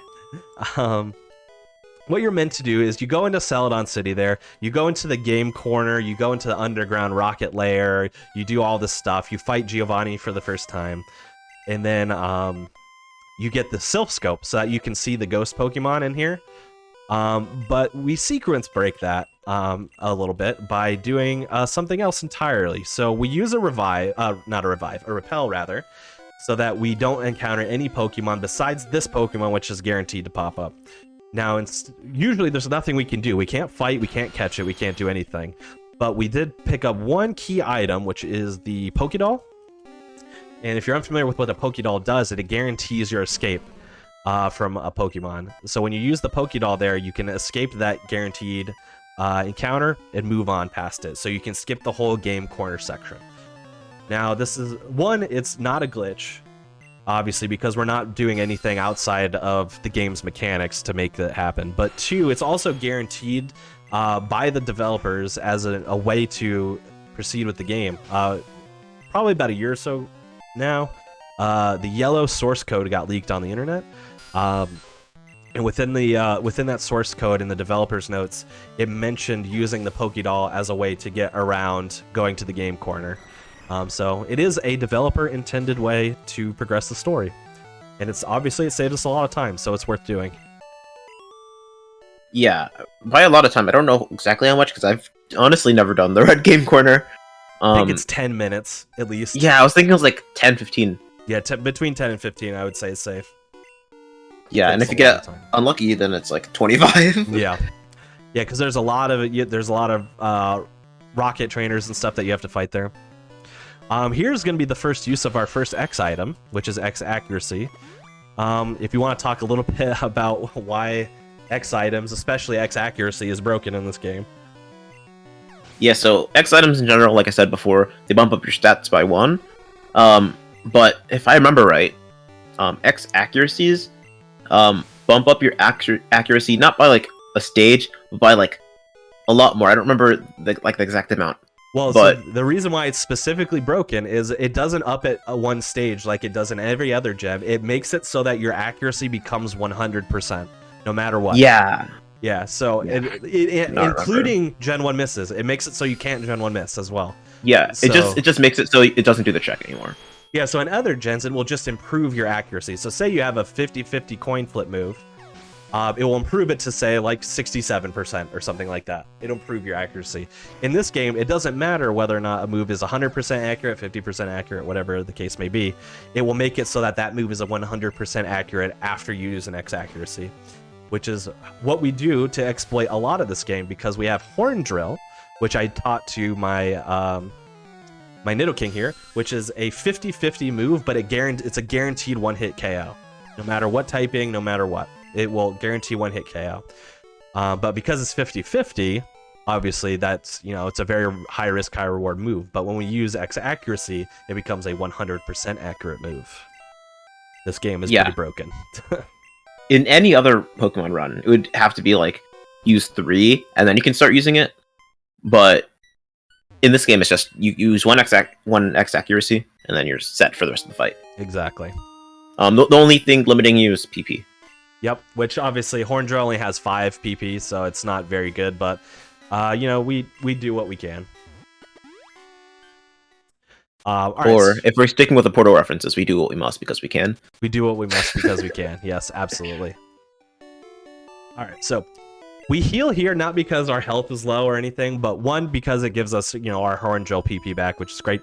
But second, because it makes Celadon like our home base now, which is good because it's a very centralized town. It's close to several other towns, so it becomes very easily accessible here. For example, we're going right into, we're going to talk to this security bridge guard, whatever you want to call it. And then we're going to be able to pass by right into Saffron City. So here's another city that we can access. We're not going to go fight any gym leaders just yet. We're going to actually head right into Silphco. And we're going to take on Team Rocket at their headquarters, basically.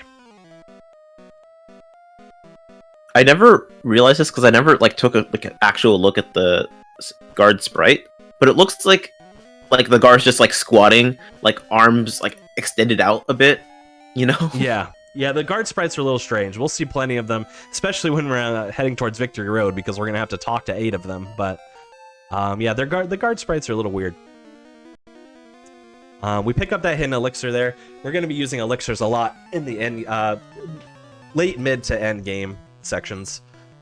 But for now, we don't really need to worry about them just yet. This Arbok, we can 2-shot. It actually is not a bad thing if we take some damage here. It does have the move Glare, which can paralyze us, but we have Paralyze Heals if needed. But we got the 2-shot, so at least it's fast. Starting now, we're actually going to want to take some damage. And you'll see why in a little bit. But we're going to take that Warp Pad, take it back, so that we can grab the card key here, which is very important for navigating the rest of Silphco. And again, same thing. You might, if you played this game as a kid, you might be like, wow, there's 11 floors of stuff to do and trainers to fight. It's huge. It's massive. How do we get through it so fast? And you can get through it relatively fast. In fact, you can get through it with, besides the rival fight we're about to do, and Giovanni, you can get through it with fighting only 2 other trainers, when there's probably 20 in here, if I had to guess. There's quite a few. We purposely walk up there because, as you can see, the rival walks up towards us. When the fight is over, he can head directly into the portal. But if we headed directly left, he'd have to walk all the way around us to get into the portal, which is obviously, and they walk half speed, so you don't want to have to deal with that. Portal 5. We're on Portal 5 now. There's so many Portal games. First, Valve was just super hesitant with 3, and now there's 3, 4, 5, 6, 7. So many now. So we use the X accuracy, obviously, so we can manipulate using this horn drill thing. But we also use X speed just to guarantee that we outspeed everything in this fight. But now it's actually free. In like world record or PB attempts, there's actually a strategy that you can use here called Sylph Red Bar, which is taking purposeful damage to be hit into Red Bar, mainly using that Gyarados I just defeated. But it can save about up to 30 seconds if it's the most optimized, but it's very risky, and you're very likely to die if you do that. So obviously not worth taking in a marathon setting. Yeah, for the record, like Conception, like by no means is is by no means a bad runner. Like he's really good. Oh, thanks. Yeah, no problem. But world record attempts in this game it's just grinding luck. It's just grinding for like the perfect run, and then even then you wouldn't even like. There's no guarantee you'd get like a 149. You know? Mm-hmm. Yeah, it's just a lot of stuff that can go wrong in this run. Yeah, once you get to a certain point, it becomes taking risks and hoping they pay off. That's basically it. That's basically what it becomes once you get to a certain level, which makes the grind for a really reasonable time in this game very tough because you'll have to reset a lot, unfortunately. So we're gonna do some setup on this this fight here. We're gonna use this ether to restore the PP of my horn drill. Then we're gonna take out this Cubone. And then next turn, next Pokemon that this rock is going to throw out is a Drowsy. And then we're actually going to set up on the Drowsy as well by using one of our X accuracies. Unfortunately, didn't get any damage done to us, but that's okay. Not the end of the world. I was hoping for like a Psychic or a Confusion there to take out some damage. Like I said, we need to get hurt a little bit here. But, you know, can't help it. All RNG.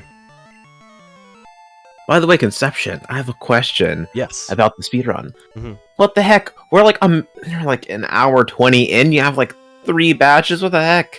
That's true. Yeah. You know, I'm glad you brought that up because people might be at home panicking, sweating, being like, "Gee, there's no way." You know, all the marathon staff, they're probably sweating right now. Like, there's no way Conception's gonna finish under estimate at this rate, right? Well, don't you worry, because basically what we're doing is we're hitting all of the story beats early, and then we're going to boss rush all the badges. So, fret not, dear viewers and staff. We will get there. Also, shout out to Giovanni here, who says, we meet again, but we have yet to meet them. Because we skipped the game corner, so. Because you speed cheated, SMH. Yeah, because I am a rotten cheater. So we're gonna bubble beam the Rhyhorn because it'll go down in 1 hit. We have not been hit really at all, unfortunately, because the Nidorino can also do some damage to us there, but didn't get lucky enough. Our health is really, really high, which just means that we'll have to stall on a Pokemon coming up in a bit, which not the end of the world, just can be a little slow. Well, that's Giovanni defeated for the 2nd time for the 1st time. That's a lot of numbers. Yeah, exactly. And now that clears out every. There's no more Team Rocket in this building whatsoever, which is good because we have to make one last stop in the tower just to get some really good items here. So we're actually gonna head into the elevator. We're gonna YOLO scroll here to 10th floor. Hopefully, almost had it.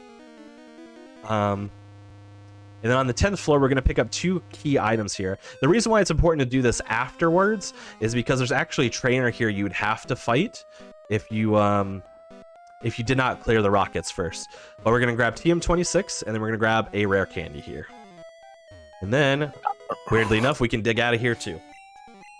I didn't realize you were talking about, like, key items as in like essential items. I thought you meant like key items as in like story items for a second. No, not story items. You get those. Not story items, just important items for the run. Yeah.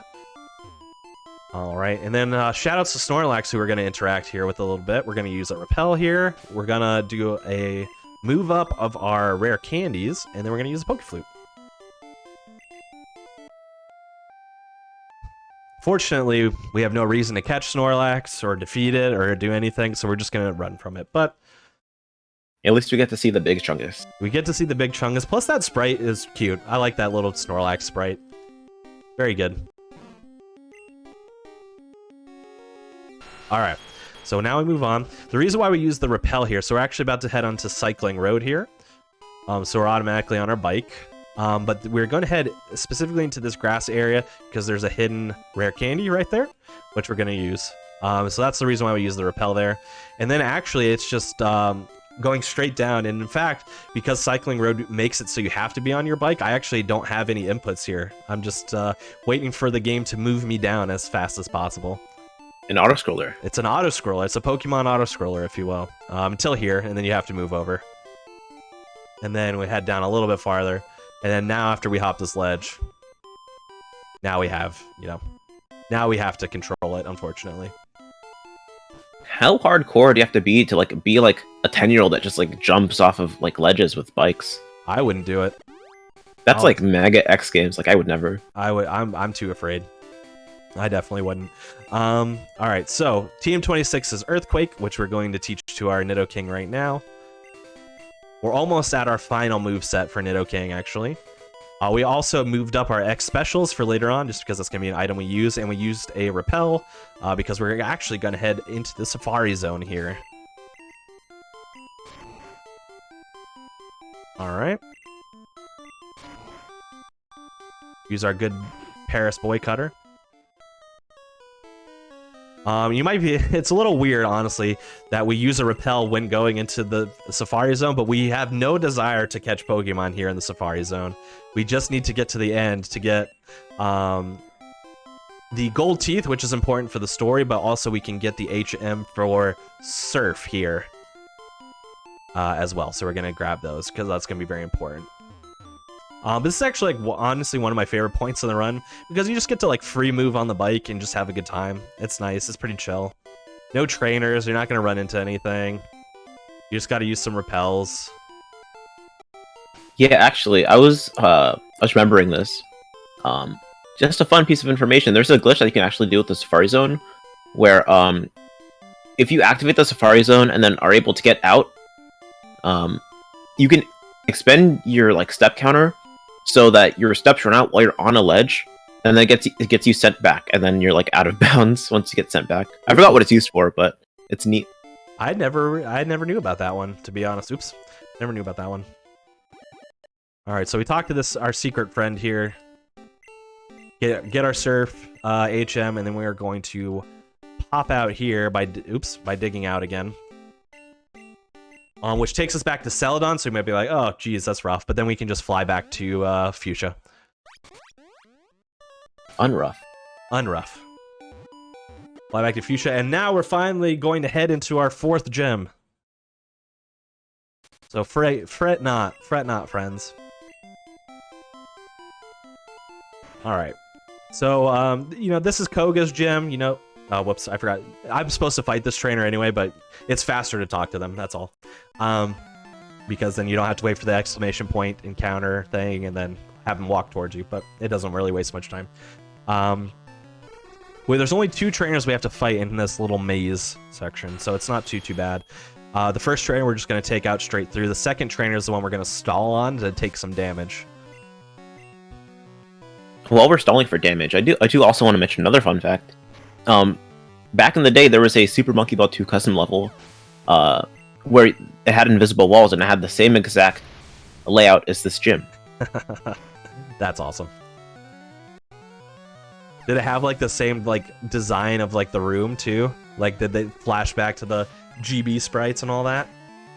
Oh no, it was so really cool. old. I don't think skyboxes were a thing yet. Oh boy. Well, that's still really cool. That's a really cool concept.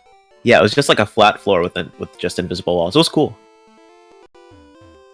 All right, so this trainer, this is the one we're going to stall on. So this trainer has a Drowsy and a Hypno. This trainer can actually be a little bit scary. If you have Red Bar here, the Hypno can be pretty dangerous, honestly.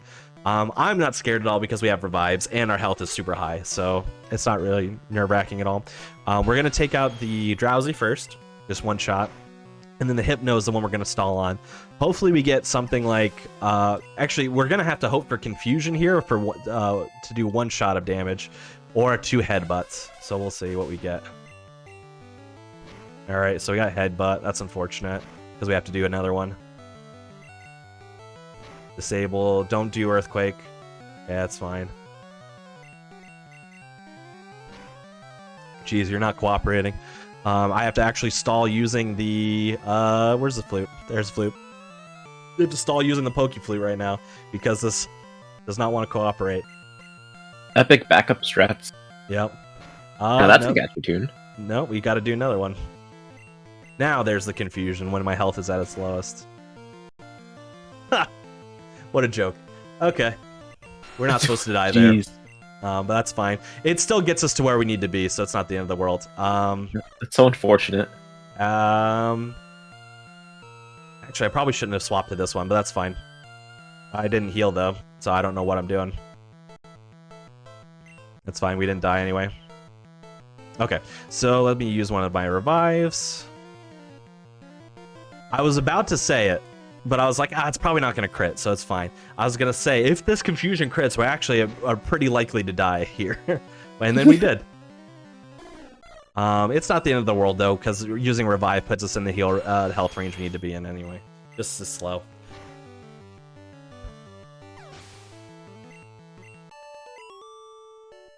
Alright. So there we go. Now we can go talk to our friend Koga.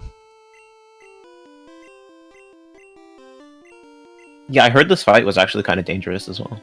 Yeah, this could be a pretty dangerous one. Hopefully we don't die. I'd be... You know, that would just be the ultimate worst luck if we died here. Yeah, especially getting so close with before, because, you know, yeah, that extra death. Yeah. You don't use another revive. Yeah, because then I'll have no more. I don't want another... I don't want to have to revive again. That's just not good.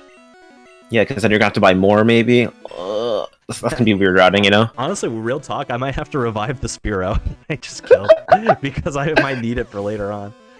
Actually, no, I know what I'm... No, I don't know what I'm going to do. I really don't know what I'm going to do yet. I have to figure it out. Alright, so just one last Pokemon to get through here. Not a big deal.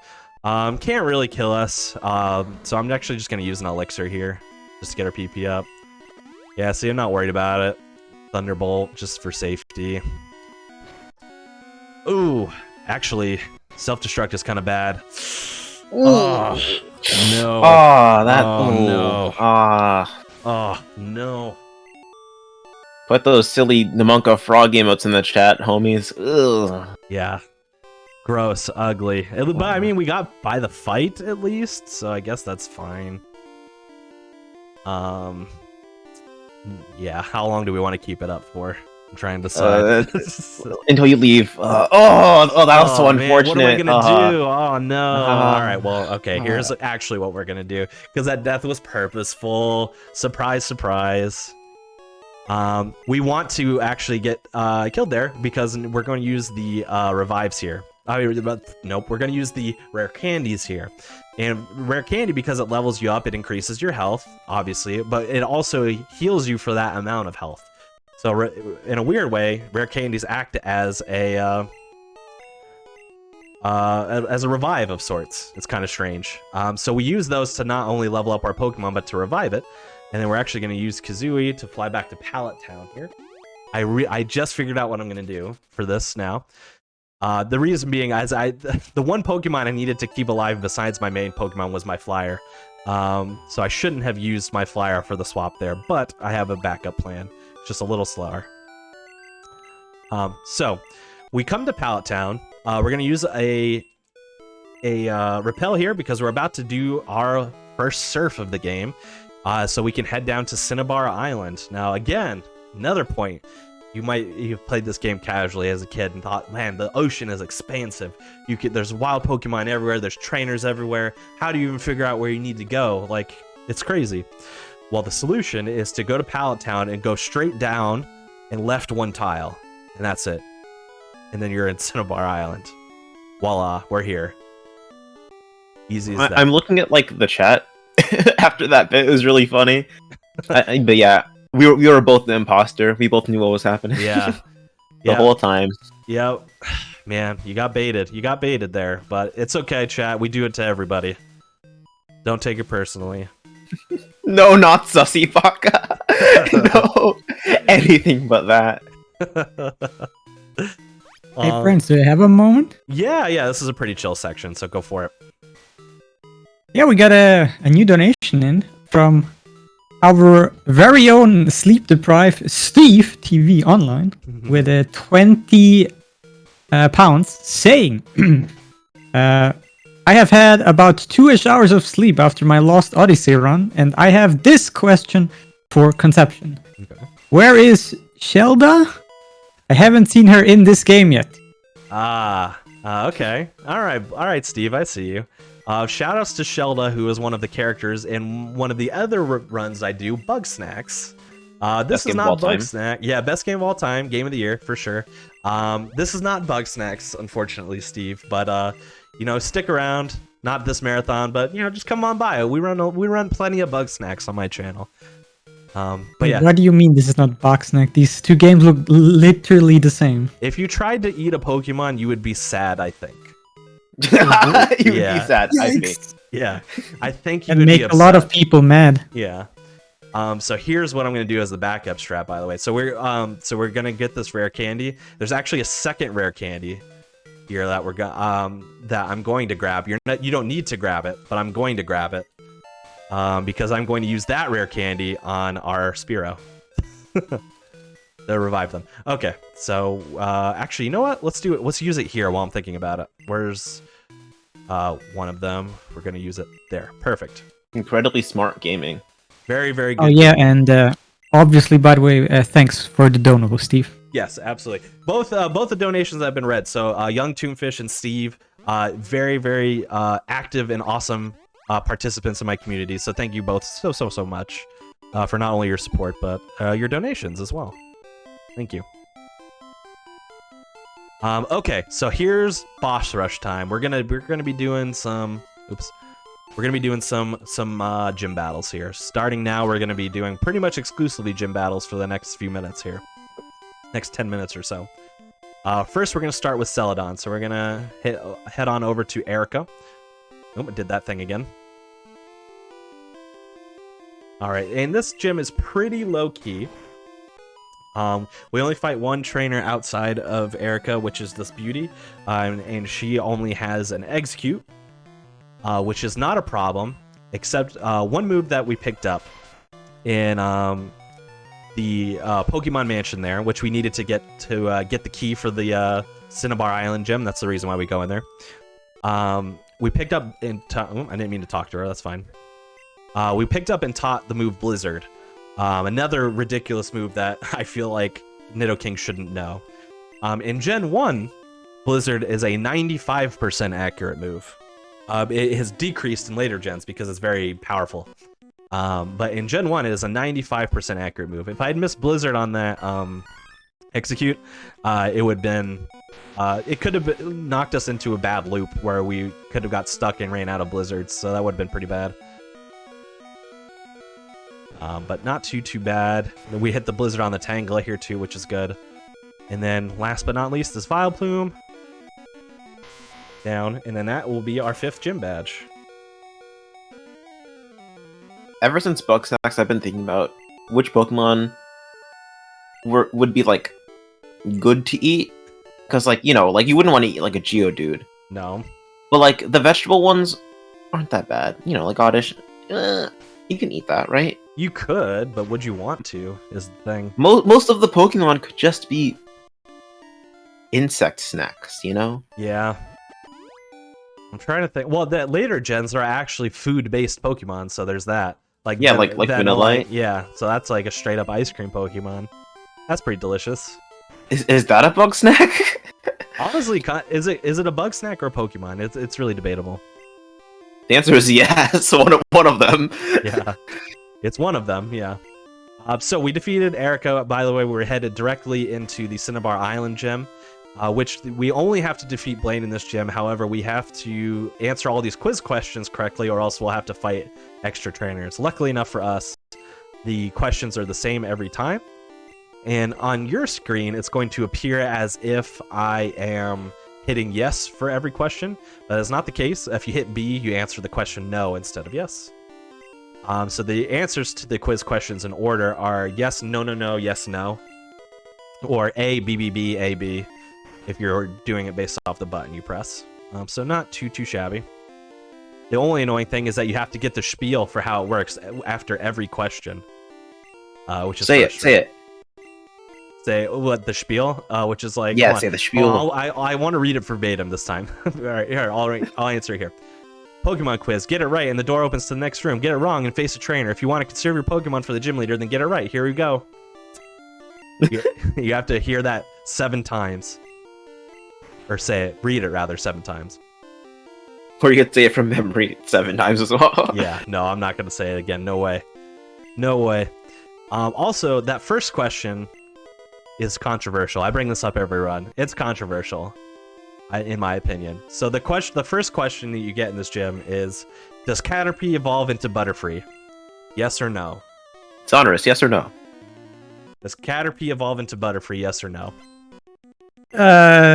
Yes. So yeah, that is correct. However, I think that's debatable because it does not directly evolve into Butterfree. There's a middle step. There's a Metapod, then there's Butterfree. If I was a child, I would say no, because looking straight at the Pokédex, it says Caterpie, Metapod, Butterfree. That's the line of succession. So I'm pretty sure I said no as a child, and I was like, what? I've been ripped off. Okay, that is a fair point, yeah. Yeah. But it's at least controversial. But the answer in terms of the game is you're supposed to select yes, because it eventually evolves into Butterfree, I guess, is the thought. I'm sorry for the sudden call out, but this is important. It was important. Yeah, I had to put on my thinking cap for a second. Yeah. Yep. We like to have you learn something every time with a nice Pokemon run here. You might be worried / have noticed that my health is very low. So that's actually the reason why we take that intentional death. Not only does it make our health low for red bar, we actually keep this red bar for a very big chunk of the game. Through all of these gym battles, we're gonna have red bar, which makes it very speedy for us. Now we're heading into Saffron, which has these warp pads, but again, same every time. So as long as you know what pads to take, you can get to Sabrina fastest without having to fight any extra trainers. Oh, here's a new fun fact, actually. Mm-hmm. In Let's Go Pikachu and Eevee, for every gym, there's a condition that has to be met. So, like, for the first gym, you have to have either a water Pokemon or a grass Pokemon. For Koga's gym, you have to have 150 Pokemon caught, right? Mm-hmm. For Sabrina's gym, you have to have a level 45 Pokemon. But Sabrina herself does not have a level 45 Pokemon in that game. Yeah, and she doesn't even come close here either, so... Yeah. What the heck? Oh, funnily enough, we hit level 45 during this fight, actually. So that's funny. That's actually... I didn't know that. Yeah, that's a funny coincidence. And I was actually going to say that actually attests to how precise this routing is. So we hit level 45 after we defeat that Mr. Mime. If we were level 44, we would be slower than that Alakazam that is at the end of that fight. However, because we hit level 45, we literally outspeed that Alakazam by 1 point. So that's why we take this very specific routing that we do. And it's just a testament to how precise the game is. This is really fun. Oops. Here we go. All right. Wait, did you just dig on the warp tile? Yes, so the reason why... So you can actually dig from anywhere in the gym there, but it's actually faster to take the warp tile and then dig, because you can buffer the menu and get into... And then you also skip the dig animation when you do it from a warp tile for some reason. The game is just coded weird like that. So yeah, that's a fun fact for you as well. That is a fun fact. Mm-hmm. So if you're capped up, we just got 3 badges back to back to back. So we have 7 badges. And we're in the 8th gym. So we're cruising. We're cruising here. We're going fast. This Rhyhorn is inconsequential, and we're actually about to have the scariest fight in this whole gym. And no, it is not Giovanni. It's Giovanni. It's not scary at all.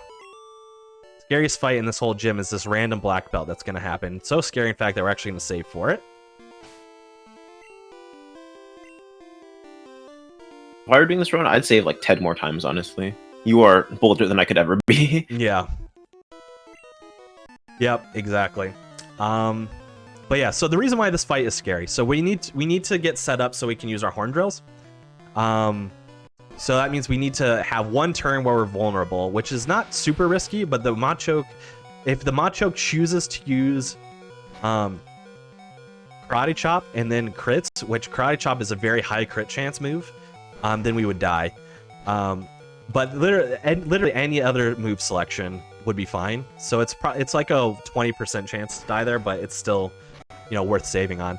And you might be thinking like, oh, we have a revive. Like why not, risk it and then just revive if you die. But if I revive, then I will lose red bar, which I don't want to lose red bar yet. So it's actually faster if I died to then reset and try again. It's still faster because we have red bar. All right. Also leaving and coming back, so all the NPC positions get reset. Yep. And one thing I've been doing it throughout the run, but I haven't really mentioned it. So whenever I need to use a menu, I will very often try to do it on a tile in which I'm going to turn. And that is because when you unpause from a frame that you're going to turn, you actually save the turn frame. So it's just, every time I do that, I save one frame. It's not a lot, but, it's a technique, so you might as well do it. Doesn't waste any time to do, so. Also, speaking of techniques that don't really waste any time to do, will you be going for every swag boulder? I will try my hardest. I will not go for every swag boulder. I will not go for every. But on the last section, the last boulder we do, I'll try. Okay. The reason being, if I mess up on swag boulders on another part, I can actually mess up where the boulder is. So I don't want to have to reset the section and then probably run out of repel tiles and then hit wild encounters. I really don't want to have to do that. But yeah, that one's fair. On the section where it's guaranteed that if I mess it up, I won't move the boulder where I don't want it to, then I will. We'll get into some swag boulders in a little bit. Heck yeah. All right. I'm not going to explain it as a little surprise for later. Yeah. All right, so we earthquake everything. Ooh, we got the frozen solid. That's kind of rare. It doesn't affect anything, but it's just rare to happen. It's another text box. Yeah, it's actually slower technically. But yeah, we earthquake everything there except for the Rhydon at the end there, and then we blizzard. It's actually arranged to die to blizzard, which we obviously didn't hit. And it's not a super favorable range, so I'm not surprised that I didn't hit it, to be honest. So not a big deal. But that's all 8 gym badges, so all we got to do is head to the Elite Four now, which is convenient because it's right near us. So, and then we get to see more guard sprites. Yes. That's the most important part. More guard sprites indeed. Alright. Oh, but GLaDOS intervenes again. Is this 6? This would be 6. So it's 7. Yeah, because Silphco was 5, right? Yeah. And then I don't think we fought Rival since Silphco. I don't think so. Yeah, this would be Portal 6. Okay. So here you only need to do an X special, but I bought a few extra X accuracies, so I'm going to use one just to guarantee that everything hits here. And then I'm going to use an X special. And this is actually a good time to talk about smart versus dumb AI, if you want to go into a little bit about that. Yeah, so dumb AI, everything has like an equal % chance to like be used. Mm-hmm. So say a Rattata you're fighting in the wild has like quick attack, tackle, like tail whip and leer. I don't even know if we can learn all those, but sounds right. It has an equal % chance, as each move has a 25% chance to be used. Smart AI tries to use the move that would be like the best fitting for the situation. I think it goes off of type. Yeah, so it would try to use a super effective move if it had it, basically. Yeah, so at the beginning of that fight, it's super safe because your rival has smart AI, and that Pidgeot has agility, which is psychic, I think. Mm-hmm. And you are a poison type, so it would be super effective if it dealt damage. So it doesn't use anything else. Yep, that's correct. So it has smart AI, meaning that it will continuously use the move that is technically super effective against us, which is agility because it's a psychic type. But because agility doesn't do any damage to us and it doesn't matter about speed, then, it's who cares? We could just do it. We could set up as long as we want in those times. which we actually abuse again later on in that fight because the Growlithe also knows agility. So because I need to wait for my level up and then use an X special, then I will stall again on the Growlithe using a second X special so that I can take out the Venusaur later on with Blizzard. Which even so, that Venusaur is actually a favorable range, but still range, so you can miss that, which is unfortunate when you do. We did not miss it, so we're good. So, since we're just like right before Elite Four, not Elite Four, Victory Road, and we're just talking to guards and, you know, getting our badges checked. How was your day today, Conception? Oh, my day is great. I was talking and set up. I actually just had one of my best friends come and visit me in town. So I've been having a lot of fun with them, which is great. While they're here. But I have to, of course, take a little break, come on by, play some Pokemon for the animals. So, happy to do that as well. How about your day? How was your day, Ness? _ My day was exhausting. I had to run a bunch of errands, and I had very little sleep. And then right before this, I had to co-com another run. But other than that, it's been good. It's been good. All right, that's nice. So here we are, we're in Victory Road, which, if I move correctly, we do not have to fight any trainers. However, there are many trainers that I can hit by moving badly, so hopefully I don't move badly. Basically, all Victory Road is solving several different boulder puzzles. So it's not too consequential, but movement is key, especially, so we use... I'm going to actually take that corner very safe, and I'm going to take this corner very safe. There we go. Just to make sure I don't hit any extra trainers. Once we use this coming repel here, I want to be incredibly precise with my movement, to the point that if I move even one or two extra tiles out of the way, I'll probably have to take an extra menu, unfortunately. Because we want to be able to use our last repel on the same menu that we would activate a bike and strength and stuff like that. But if I move poorly, then I won't be able to do that, because I'll have to take the repel early and then menu again to do the bike and the strength. So far, so good, though. But yeah, essentially... It's almost swag boulder time. Almost swag boulder time. So I'm hopefully just going to hit it, and then we can explain what it is after, but I'm also very bad at it, so we'll see how it goes. I can't believe you didn't practice that in your marathon practice. Yeah, honestly, that's what I should have put focus on, obviously. Who cares about the route? I just care about swag boulders. Yeah, the chat only wants to see swag boulders, obviously. Alright, we gotta solve this one.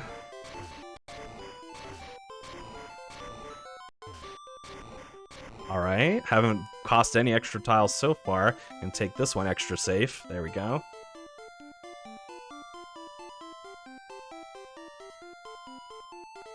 Alright. Yeah, perfect. That worked out. Alright, so I didn't have to use an extra menu there, which is nice.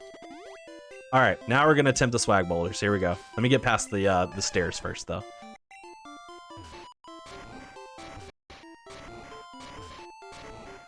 Almost. Almost. Almost. There we go. There's one. Let's go! There's two. This is incredible. Oh, no. So, yeah, no! No! I have to reset that puzzle. Oh my god. Cubes, bro. Cubes. Oh, hubris. That was absolute hubris. Absolute hubris. I have to reset that puzzle now. No, I don't have to do this one, though. That one I don't need to do. That's fine. I just need to do... Does it reset the... Does it reset this location, though? What do I do here? Oh, yeah, it does. Okay, never mind. We're fine. We're fine. It's all good. It's all good. Everything is fine. More swag boulders? Yeah, more swag boulders indeed. All right, but not the last one, maybe. Not the last one that I tried to do. Hubris happened there. Am I proud of it? I'm not. I'm not proud of it. Let's see if I can get one more for the fans. For the fans, bro. See, that's why I don't do it on the ladders, because that happens. for the There we go. twitch.tv Got slash one. Thunderthon fans. Got one. So we got like 3 swag boulders in there. That was pretty good. Yeah, that was good. All right, hopefully we don't run out of repel tiles. Oh, okay, we're gonna. All right, we're fine. We're fine. It's okay. It was definitely worth it, in my opinion. Yeah. So if you couldn't tell, what swag boulders are is basically turning on the frame that you would move a boulder on the same frame, so that your character is facing a different direction than the boulder is moving. So you'll see, like, I was facing up and the smoke faced up for me moving the boulder. But the boulder still moved left. It actually costs you 2 frames to do it per swag boulder, so it actually loses you time. But we did it. It's for swag, fans. so it's fine. Yeah, it's absolute swag. But here Doing we it for are. content. Yeah, exactly. Still just trying to extend the menu as much as I can. Okay, so we are here in the Elite Four. Now this is exactly why I needed my bird Pokemon here, because all of the Elite Four have smart AI as well. So we want to actually swap to our bird Pokemon to guarantee that Dugong will use Aurora Beam. And then, for whatever reason, Lorelei's AI says that when Dugong uses Aurora Beam, the next turn it will always use Rest. And the reason why, as you can see, that's important is that gives us a turn of setup so that we can use our X accuracy, and then we can just Horn Drill to win. So now you can, because there are that Dugong learns no moves that are super effective against Nidoking, you can actually chance it and hope that you get Aurora Beam anyway, if your health is high, or if your health is low, like mine is now, you could chance it and hope that you don't get Aurora Beam and live, and then you could save having to swap. So that's obviously a little bit faster. However, that is, risky. It's about you have about 25% chance to live at that rate if you do it like that. So a little risky. Oops. That's one Elite Four member down though. Now we fight Bruno, and Bruno's actually the easiest of the Elite Four by a significant margin. The only thing that can happen here is a 2% death, but I can't control it either. So actually, no, that's right. We want to use that. Okay. Okay. So I was scared because it was starting off. Oop, that's not the right move. Does this still kill? Okay, good. Nice. I was a little nervous there for a second because that was the start of it. The only thing that can kill you from this health is if Bruno chooses to use Slam, which is 1 in 5 to do to begin with, so it's a 20% chance they'll choose to do Slam. Slam is not a 100% accurate move, so it would also have to hit. And then in addition to having to hit, it would also have to crit. So that was where we still survived. Was that it didn't crit, thankfully. But if that Slam had crit, we would have died. All of those checks combined make it a 1.9% chance to die. And then obviously rounding it up to 2, because 1.9 is a lot harder to say than 2%. Exactly. So I was a little nervous because we did get the Slam, so it was a little nerve-wracking. But where's my? There it is. I'm quaking in my house slippers right now. All right, so now we're on Agatha, who can be pretty annoying. We'll stick with that. But we actually make it a lot more safe by doing a couple things there. One, will heal, so we're going to go out of Red Bar, which, again, if you're keeping track, we were in Red Bar all the way from Koga to now. So we've had Red Bar for a lot of time here. So we did quite a bunch of Red Bar. But we heal up a little bit, and then we also actually level up to increase our speed as well. As well as the rest of our stats, obviously. But so that makes Agatha pretty safe. And we actually got the best move that Gengar could use there in terms of speed, which is Dream Eater, because obviously we weren't asleep. So the last thing we have to do is hit a Blizzard here, which we did. So now actually Agatha is free from here, which is great. The Golbat sprite. The Golbat sprite is so bad. We didn't shout that out enough during the run because we saw a few Golbats, but the Golbat sprite is actually terrifying. But shout out to the Haunter sprite there, which I actually think is a really good Gen 1 sprite. Haunter sprite is pretty good. All right, Arbok, and then lastly, Agatha has another Gengar. Ooh yeah. Gengar sprite's good, actually. Yeah, honestly, Ghastly, Haunter, Gengar, that whole line, good sprites. Yeah. Nidoran, the Nidoran line is actually pretty good too. Both sides, both have good sprites. Nidoran male and Nidoran female. All right, so that's actually a pretty good Agatha. So as you can see, we're rolling right through the Elite Four here. Lance is a pretty scary one. I could actually risk not saving here because we have the revives, but I'm not gonna do that because that would be silly. But we're gonna do a few things. One, we're gonna use an elixir. Two, we're gonna heal. Do I need to use another one? Yeah, I need. I technically, you know what? I'll use the potion. There we go. There we go. And then we're gonna save. Was that the potion from like way earlier? Yeah, that I've had since the beginning of the game, yeah. And, you know, we talked about at the very beginning if that one potion would make a difference. That was my last potion. So if I didn't pick up that potion, I wouldn't have even had it to use. That's really funny. Which not only makes it so I couldn't have used it now, but it would have thrown off my inventory entirely. I would have had to have picked something else up. Because a lot of we kind of glossed over that, but a lot of speed tech involves our inventory actually being full, because then when we defeat the gym leaders, we don't get their TMs, which saves us text boxes. There we go. That's good setup. I stand so corrected. Yeah. So that's one way that it was useful. So the reason why Lance is scary is purely because of that first Gyarados. So we have to take a hit there so we can set up an X special. Or else we wouldn't even be able to defeat the Gyarados anyway. And it always will use Hydro Pump against Smart AI. If the Hydro Pump crits, even if we're at full health, we're dead. So there's nothing we could do about it. So we have to hope that it doesn't crit. And if it doesn't, like it didn't, we actually get hit into red bar, which is actually pretty good. We're actually in a high red bar, which is nice. Which means we'll stay.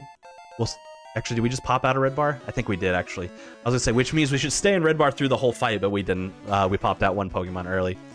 But also makes the last fight relatively safe. Very good. GG? Except not GG. Not GG's yet. We still have one more trainer to fight.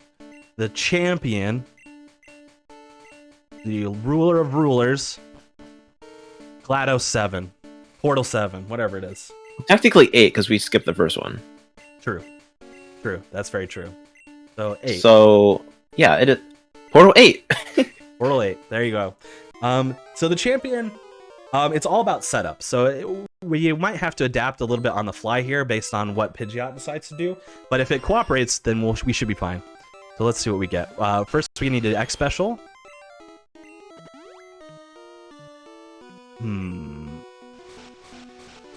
Also, battle animations. Yeah, battle animations turn on automatically here for some reason. Great, so that actually worked out well. I took a mini risk there, which is I could have died if Pidgeot had chosen to use Wing Attack again. But it was kind of calculated, because even if I died, I just would have revived, and I wanted to stay in red bar if I could. But yeah, for some reason, the game is like, you know, this fight has to be epic, so even if you have battle animations turned off, it turns them back on for you. You can't really control it. But yeah, that was actually a favorable setup. It's free from here, especially, it's free because we use an X accuracy, so we can't even Gen 1 miss or anything. As long as I hit the right buttons, then it is free. We are gaming, in other words. Arcanine, my favorite Pokemon, so salute to Arcanine there. Thank you for your service. Yeah, can we get an 07 in the chat for Arcanine? 07, yeah. 07 for Venusaur, too. Yeah, Venusaur is another good one. And then that last Pokemon, we hit level 56. There we go. So GG. we're not at time yet, but it is coming up. The last thing we have to do is we have to just get through the Hall of Fame. So actually, one interesting thing of note is that in a PB or world record attempt, you actually would not keep your whole party like I did. You would deposit everything besides your Nidoking, obviously, and you would keep your flyer. And in some cases, if you're at a high level, you would even deposit your flyer because you would risk the Lorelei range. However, I kept all of mine in case I needed to use revives, basically. So the Hall of Fame is ever so slightly slower because of it, because that means you have 4 Pokemon in the Hall of Fame instead of 2 or 1. But at the same time, you don't have the time loss of having to deposit your Pokemon to begin with, so it's almost a trade-off. The Hall of Fame is a little slower. But yeah, especially because it's counted in time. Yeah. But yeah, this run was pretty good. Like I said, time's coming up here in just a few minutes, a few seconds rather. I had terrible luck, but we still finished under estimate, so we can't complain. But yeah, if you're interested in speedrunning Pokemon, this is a great game to jump in with. If you're intimidated by the RNG manipulations, don't be. The only one that really matters is the Nidoran one, and even so, there are easier ones that take a little bit more time. So you can jump in really at any level and get going with a pretty good time pretty quickly because this route is super optimized. So, and it's marathon friendly at the same time too. So, highly suggest it as an entry point. And time is now. Time. So that's it. That is Pokemon Red. Any percent glitchless. Yeah, so like I said, if you're interested in running this game, we have all kinds of resources going by. I believe it's speedrun.com/PKMN Red Blue, for the category. There's guides, there's resources. You can join a Discord, ask questions, go on the forum, whatever you need. It's a very accessible game to do. I wanted to thank the Thunderthon crew, staff, everyone who's made this event so great so far this week. I appreciate it, and weekend rather. Thank you for all that you do. Thank you for everyone who's donated towards this wonderful cause, help save the animals.